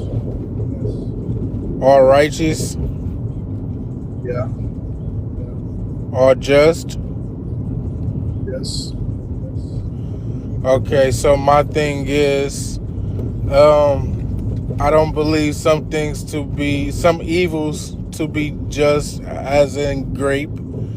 And so I believe if going to jail is going against someone's will, and this God that many of you believe is all-knowing, all just, all righteous, He should exercise his ability to take away someone's will by just teleporting that person to jail or a therapy center. You know, as soon as that act is finna happen, he doesn't have to show himself. You know, I know it's a faith thing, so people would still be unsure. Like, people would know there's some type of entity out there. You know, they might believe it's Hinduism or whatever the case may be. But it was still, you know, that would be something I feel like a God that's just righteous and all knowing would do. Because if the police can do it, you know, then I feel like this guy could just, you know, boom, snap his fingers as soon as he see the act is gonna happen. You know, send this person to wherever he needs to go or she needs to go. Yeah, I see what you're saying, but well, there's kind of an echo here. Yeah, I'm in my car. I'm not driving, but I'm in my car. Um, I'm yeah. So I'm sorry about the echo, but I'll just listen to you and then I'll come back up when All right. the echo will stop. Peace. All right. I would just say this is sort of like the problem of evil, and I think that's answered in Job, where God said like a bunch of bad things happened to Job for no reason. And when Job questions God, God basically says, you know, where were you when I created the universe? And there's just some things that we're not going to understand. The reason there's like death and suffering in the world is because what our rebellion against God in the Garden of Eden.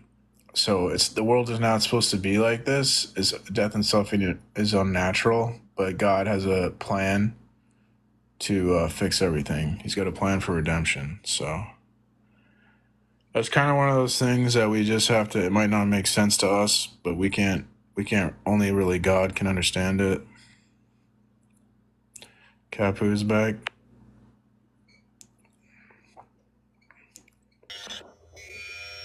Capu, your mic is messed up.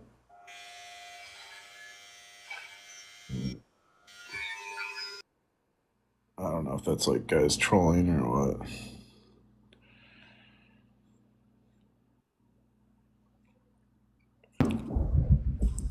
High speed. Hey, what's happening? Another echo. We can't do the echoes. Am I coming through okay? Yeah, but I'm echoing, so. All right, hold on. Let me make sure I don't have anything wrong in my settings here. How about now? Echo check. Yeah, I can hear myself. All right. Okay, I'm gonna switch it to my earpiece.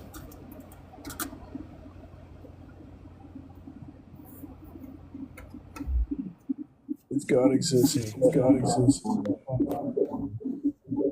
Great comment. Okay, how about now, sir? Testing. Is it better? Yeah, that fixed it.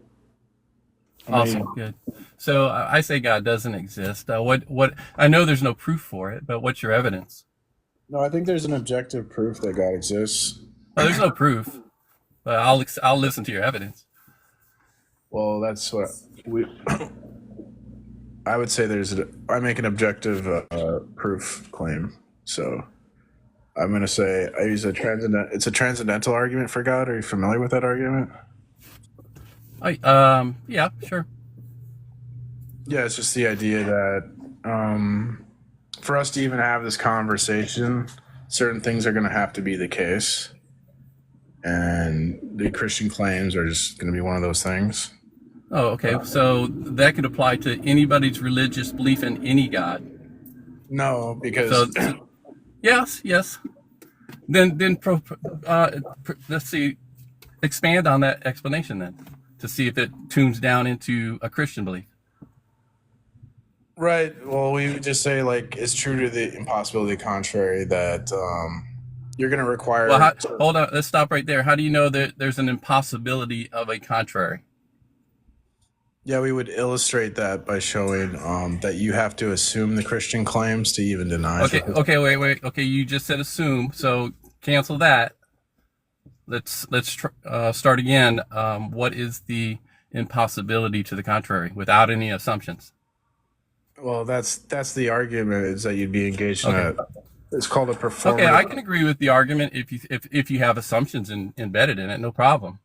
But then again, that could go to any God, any religion, any belief system could employ those particular assumptions. No, because the Christian worldview, the attribute set is exclusive, so no other worldview has them attributes, and it's indispensable that it's like necessary.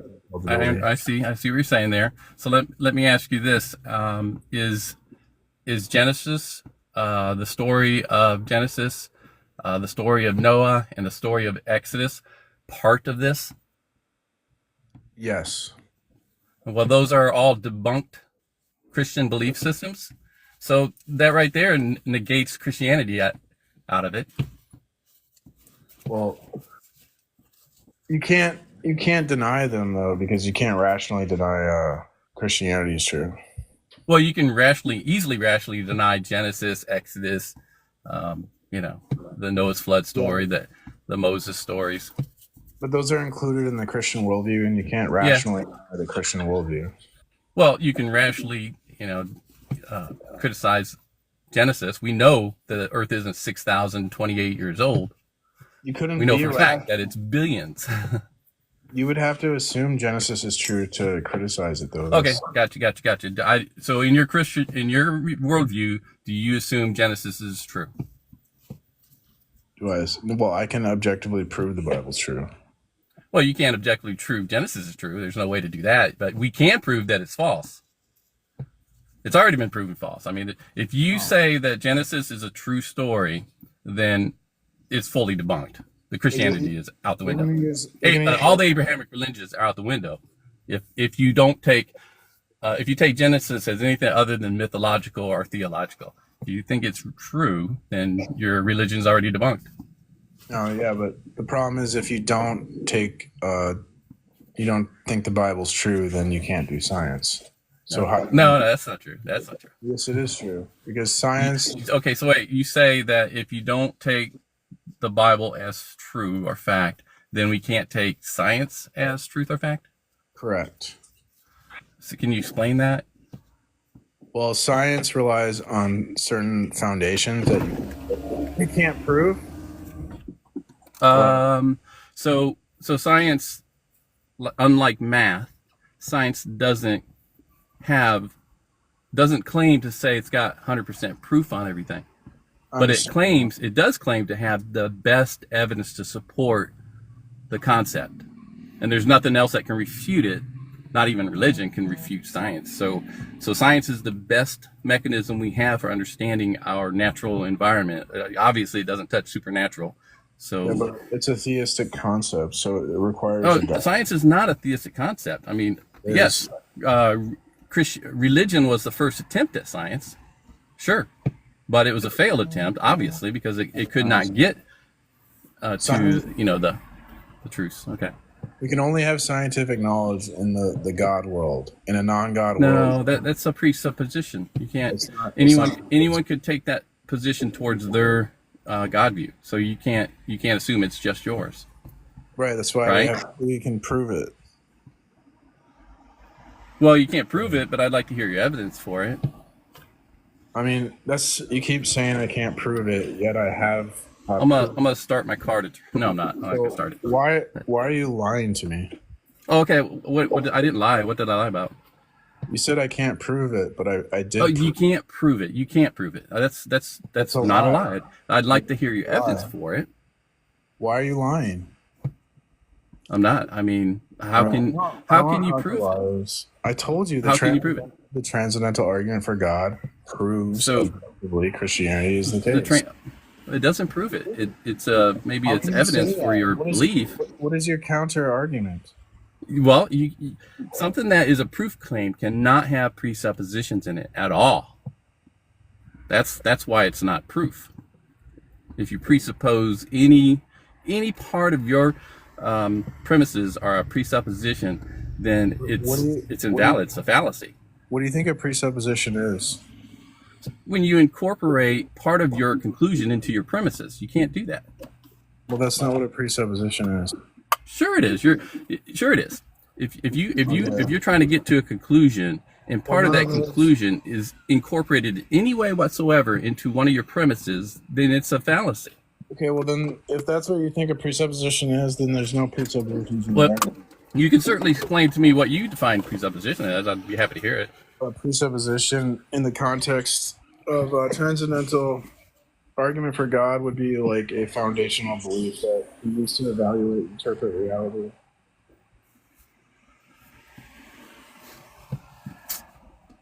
Okay, so you said it was a foundational belief in the way you interpret reality. Yes. I couldn't hear it real clear, but yeah, I don't find that convincing. But who cares what you find? I could prove something to you. It doesn't matter if you're convinced or not. Oh, if you have proof, there's no way you could not convince me. I mean, proof is proof. You could prove like the Earth is a sphere to a flat earther, and they might not be convinced. It doesn't matter if they're convinced. Yeah, you're right. You're right. People sometimes won't accept evidence unless they see it with their own eyes. Right. That's what you're doing. I understand that. That's what you're doing right now. Well, you haven't showed me evidence. You gave me some concepts. I gave you proof. That's not proof. So I mean, it's your concept of what you think you should believe is. Not a concept. I'm arguing it like it's a metaphysical reality. Okay, well, yeah, metaphysical doesn't really apply to the physical or the reality. It's something. It's a concept. Metaphysical. It's a concept we can design ideas from, even philosophy from. No, metaphysical. Metaphysics is reality, dude. That's what reality is. Well, I don't know. Yeah, I mean, just like you can't. This is what reality is, Gary. Yeah. Well, so as far as I'm concerned, the God of Abraham's fully debunked in every which way you could think of. There's no evidence for it, and all the evidence points to it being just some culturally created deity that people convinced a lot of people to believe, partly because people's fear of life, fear of what is after they pass, is a huge part of the metaphysical realm, and it's hard for people to accept the reality of things. But everything that we actually have as evidence points to us being part of the natural process of the universe. Every single thing that we actually have as evidence. Everything you say is arbitrary because you don't have evidence in your system. No, we know how stars form. We can look out into space, and we can see. I'm sorry. What ultimately determines what's true or false in your system? Anything that can be demonstrated. And who came up with that theory? Anything that can be demonstrated. I mean, that's. Did the person come up with that idea? Probably. I mean, the idea that any system ultimately depends on what a person thinks. Well, I mean, what you can demonstrate. It's not just what you think. And who determines what you can demonstrate? Is that a human mind? And it does have to do with the human mind. Stuff you can experience, stuff you can do yourself. Yeah, but something you can see. What can be demonstrated and not demonstrated? Is that a human mind? No, a human mind can be demonstrated. What determines what, if anything, can be demonstrated? The human mind is demonstrable and what's not demonstrable? The human mind determines that, right? Yeah, I can go with that. Right. So your system is arbitrary. Everything, all your evidence is the opinion of a human mind. Well, no. So the human mind experiences something, demonstrates something, and then it shares it with the next human mind. That's not just the human mind. That's the actual demonstration, the actual experience. Everything is based on you're making the human mind supreme over what's true or not true.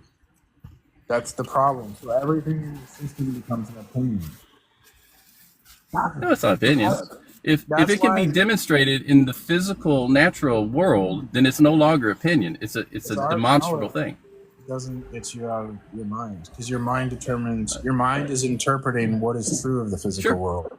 sure. Your mind, That's your mind is perfectly fine. itself. But Your you and I mind, can you and I your can both mind. stand next to each other and hit ourselves with a hammer and say, "Yeah, that hurts when we do that." We have just, between the two of us, demonstrated a factual part of our universe. It's No, you not just. haven't. It's just okay. I mean, Yeah. okay, sure. You can take that. We can take that stance. It doesn't really matter if you want to take that stance or not I mean, about the mind. you have no epistemic justification for physical objects because your system is so broken. So, No, like, you say you that. and I can agree. We get it from agreement. Well, we could agree God exists. So then, does God exist? Well, we can't demonstrate it. You and I can we can stand each other and do a physical demonstration of something, and then we can both agree on that. I'm demonstrating God as we speak by showing the futility of your system, where you make the human mind, that which determines what's true Okay. or false. Everything becomes arbitrary. Precept. Every single person's God can use that exact same view. It works just as good for all of them. So therefore, it's not in your favor. It doesn't help determine any further the truth of your belief system than anybody else's. You understand that, right? You're going to need a revelatory theory of knowledge. Everybody can have their own revelatory.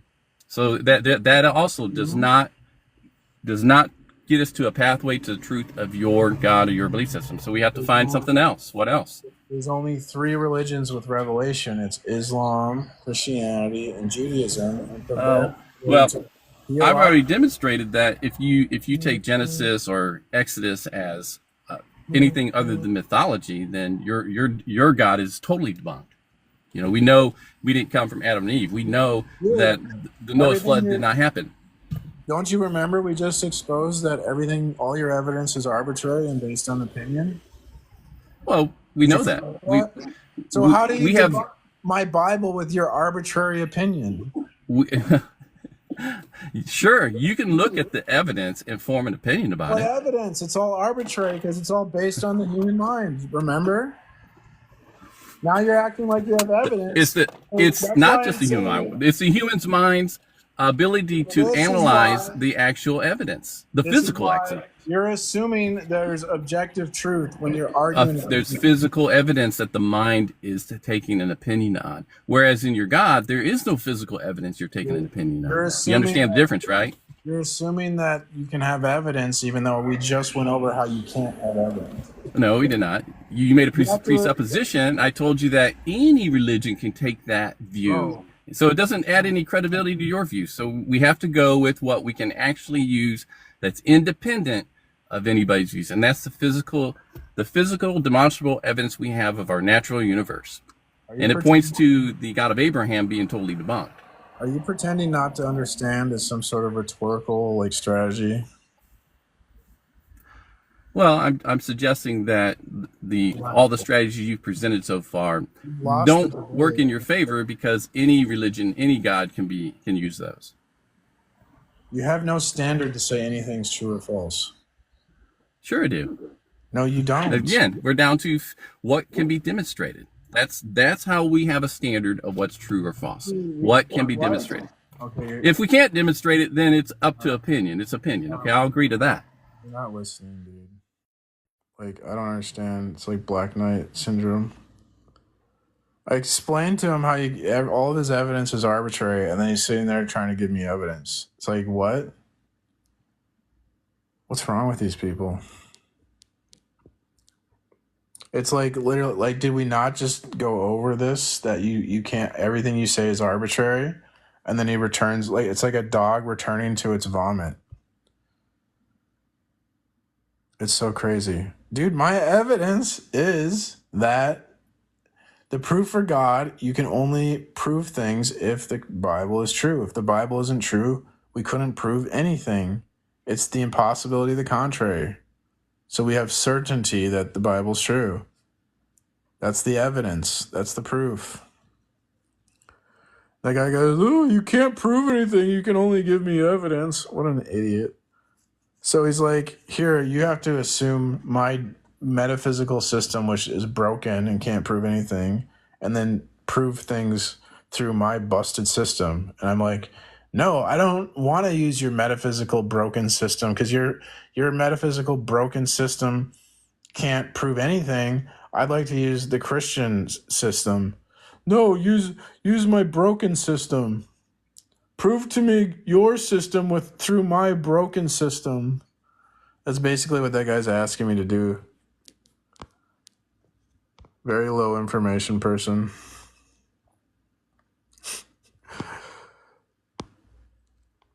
You can't demonstrate it. Well, who determines what we can demonstrate and what we can't demonstrate? A human mind? Great. So doesn't that mean it's arbitrary? Doesn't that mean it's just based on the opinion of a human? Why should I care about that? Exactly. But science, how do you do science? Science says there's an objective truth that is independent of our minds. How could there be any truth independent of our minds if all truth is dependent on the human mind? It's like, duh. You need the mind of God to independently evaluate and interpret reality, or there's no objective truth for anything. That's it. That's the proof. And since God revealed himself through the Bible and through his Son and Jesus Christ, we can know God, and thus, because we can know God, we can know anything at all. Derp. Deny that and you won't be able to know anything.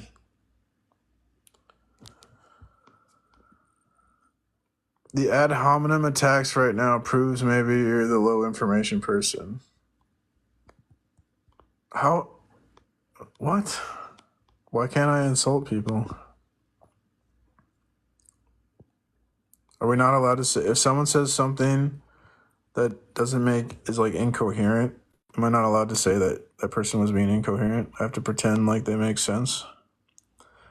We have actual tangible proof Muhammad existed, virtually zero of Jesus. Faith cannot say otherwise. What the heck? We have the tag argument. That's the best argument.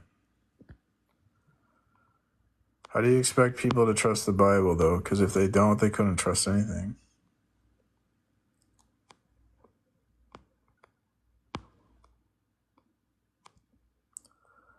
Exist is something we can't really define God by. He is outside of this box, the Alpha and the Omega.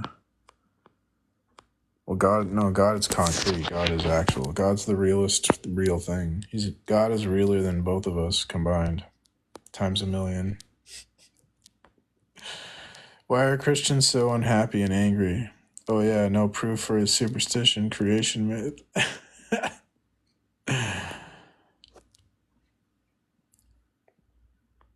Oh my gosh. Without God, you're reducing all truth to human opinion. Exactly. That's the proof. Do they not get this? There's no objective anything without it. Everything would be ultimately dependent on what a human mind thinks without God. So deny God at your own detriment. The Bible isn't self-evident. The Bible is self-authenticating. There's a difference. We wouldn't say anything. To say something is self-evident means that it is what it is, or something like that. We would say the Bible is self-authenticating in that it is what we use to authenticate anything is true. Because if you think of a system of truth, any system of truth is going to need a final authority of what's true or false. So in our system of truth, we have the mind of God, which is represented through his word in the Bible as the final authority, what's true or false. And God would be the like ultimate objective absolute. So he would have objective truth because he's the ground of being. He's the direct source of all knowledge. So without the ground of being, the source of all knowledge revealing itself to us, we couldn't make sense of how we would even have knowledge. And since that's the only way we can make sense of how we can know things, then it has to be true. both conceptually and in reality, in the metaphysically, ontologically.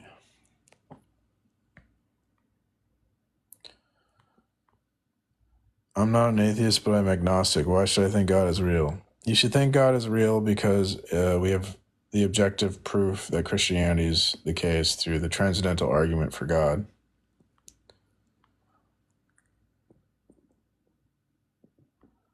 All truth is human opinion and there's no objective truth. That's obvious. Yeah, if that's the case, then we have absurdity.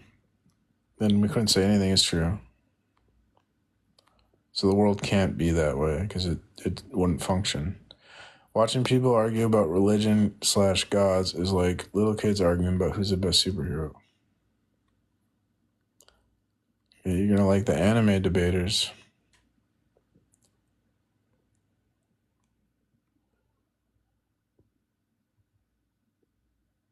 I don't argue for the Shroud of Turin.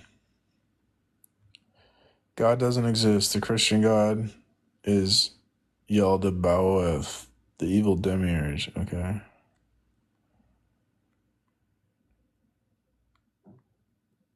I'm getting hungry.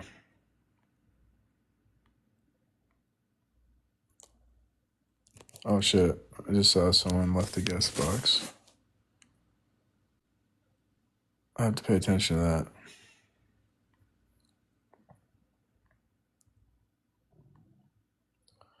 How long have I been streaming for?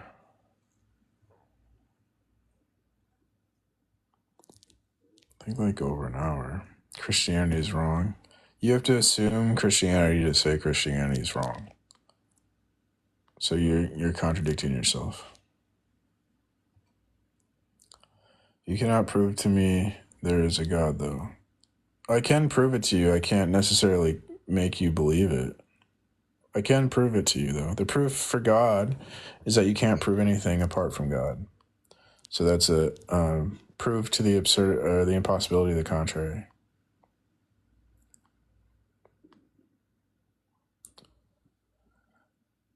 God exists, so does Santa and the Easter Bunny. Oh, never heard that. Never heard that one. I agree that we are all here and we don't know how we got here and we will always wonder. Well, if that's the case, then you couldn't know anything is true. You're just going to have to be in constant ignorance. Only through Christian revelation could we know anything at all.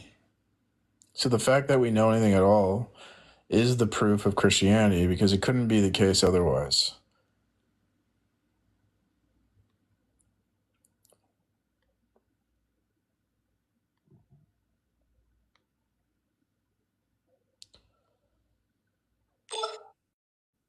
What the hell is that noise?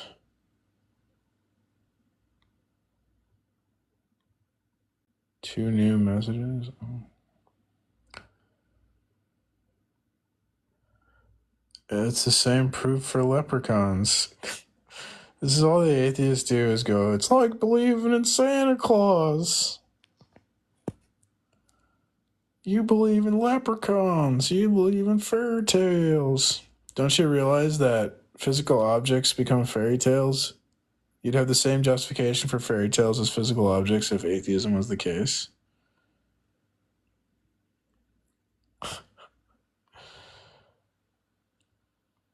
Is Satan is real? If Satan is real, God is real? What? I like it when they go, how do you know Satan's not God? That's my favorite one. How do you know Satan didn't resurrect Jesus? Some guy said the other day. Well, because if that was true, then that's a self-defeating position. Yeah, Bunny, you couldn't say anything is logical apart from there being a God. Because what would logic refer to if there's no God? Like, why ought we be logical? There'd be no like reason why someone should value logic. So God not only is God an objective standard for truth, he's an objective standard for any type of value judgment. To say something is good or bad, something has value. What would give it value? Your mind? Your opinion? Only God could give something value objectively. And if everything is value is just opinion, then it's not real value. It's just made up. That's fairy tales. So you're saying like human value is a fairy tale?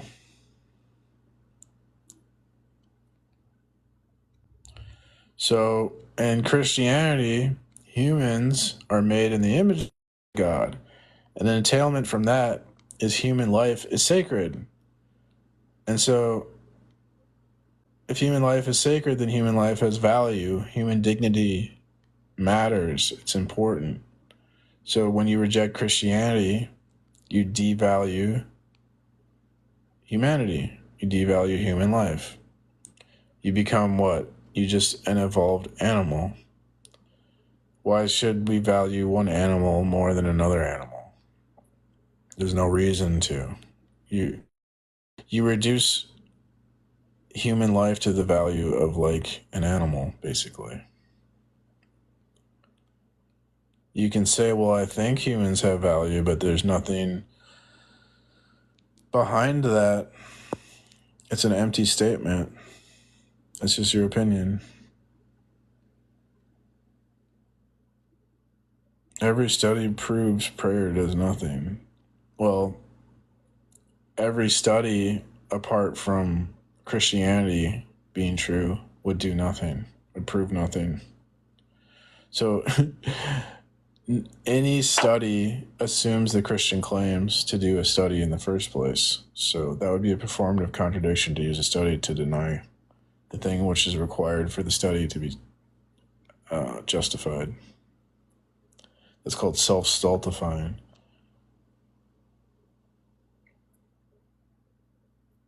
Well, if God's not real, then what is the single concrete unifying principle that you're going to use to replace God? And so you could explain anything in the world.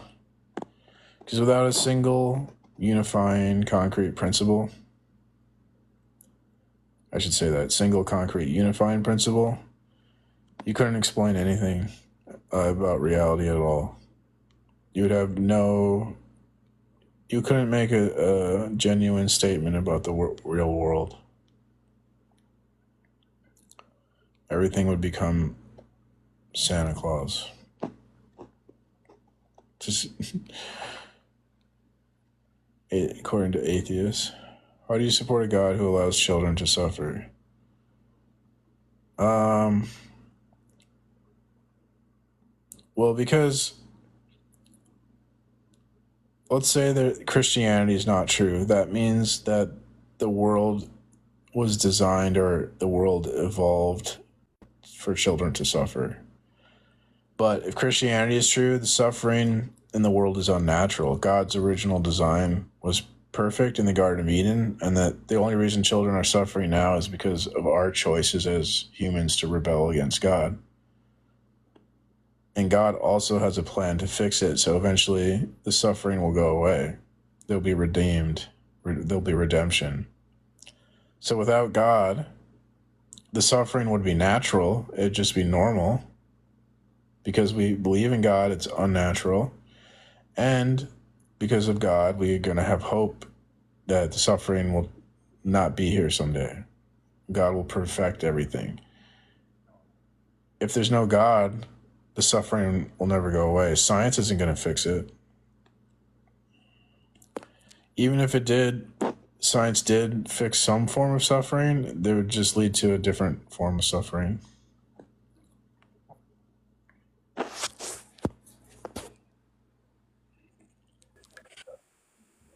Hey. Good morning. Good morning. It's Rory checking in from... Today I'm checking in from Britain, a small town in Britain called Shropshire on the border of Wales.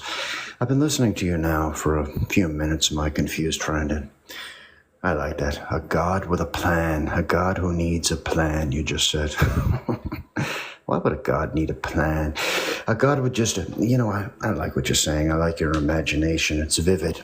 It's vivid. You, my friend, were probably homeschooled, weren't you? Indoctrinated.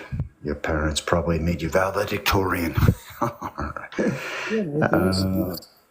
Look, I'm not here to say that you're confused, my friend. I was. This guy's an idiot. I don't know who is next. I can't tell who has been waiting the longest. Hey, what's going on, guys? Hey, are you an atheist? No, I'm a Christian. Oh, you're a Christian? Well, I was looking for like atheists to debate, so it's kind of like the point of the live. Is I objectively. Well, I mean, how old are you? I'm 42. Okay, well, I'm 26. Right on. Right. I was looking at something the other day where it said, why would the devil punish you for going against God if the devil went against God himself? What? You get what I'm saying? Here, I'll add you in a second, actress. Why would the devil? Yeah, why would the devil punish you if he himself was against God? You know what I'm saying? Wouldn't hell be kind of like a sanctuary if you don't believe in God? That's more like a theological discussion. What we do here is I do the transcendental argument for God. So don't really hear that type of stuff. But I'm gonna add someone else. They said they had a question.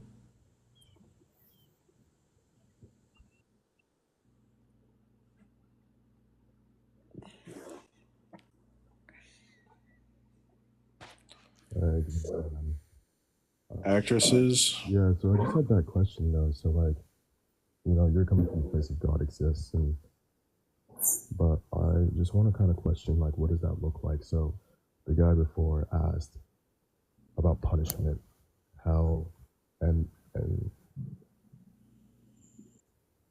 God is the Alpha and the Omega, in the sense that God is the beginning. So every possibility is within God.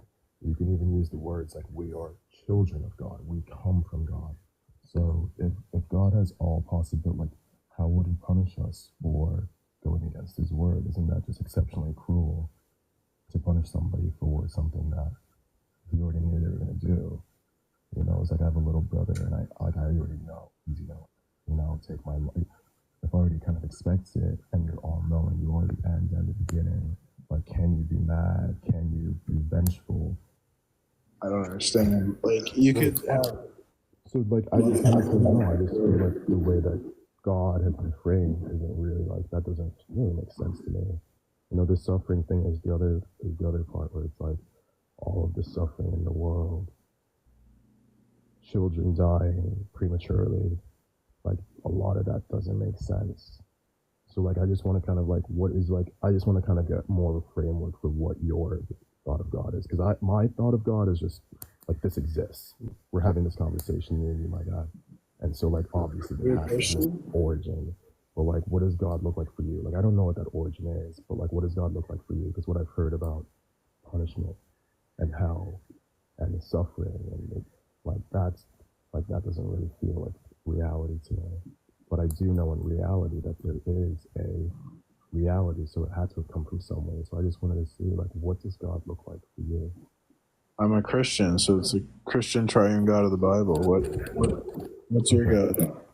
Well, my God, so my God is the same God, but I don't know. I feel like people misinterpret it.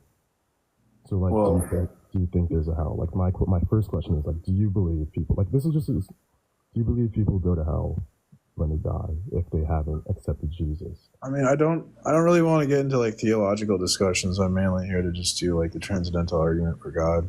Okay, so but do they go hand in hand though? Because you're kind of saying like, I've heard a couple times you mentioned this thing about Christianity, but that's a connected though. Like a part of that Christian story is the story in the end, a lot of people think it is of hell, and that's kind of where I'm like, are people missing the point? Because it doesn't feel that part doesn't feel real to me. But when you look at nature, So what, you're like a universalist? well, I'm just looking at the fact that, like, whether it's spiritual, whether it's religion, or whether it's physics, like, so in nature there's this law of conservation of energy. So energy just changes forms. You can't just create something out of thin air. If I had my homework or like a folder or anything, I could destroy it, I could incinerate it. But it's not just going to disappear, it's going to turn into ash, you might smell it.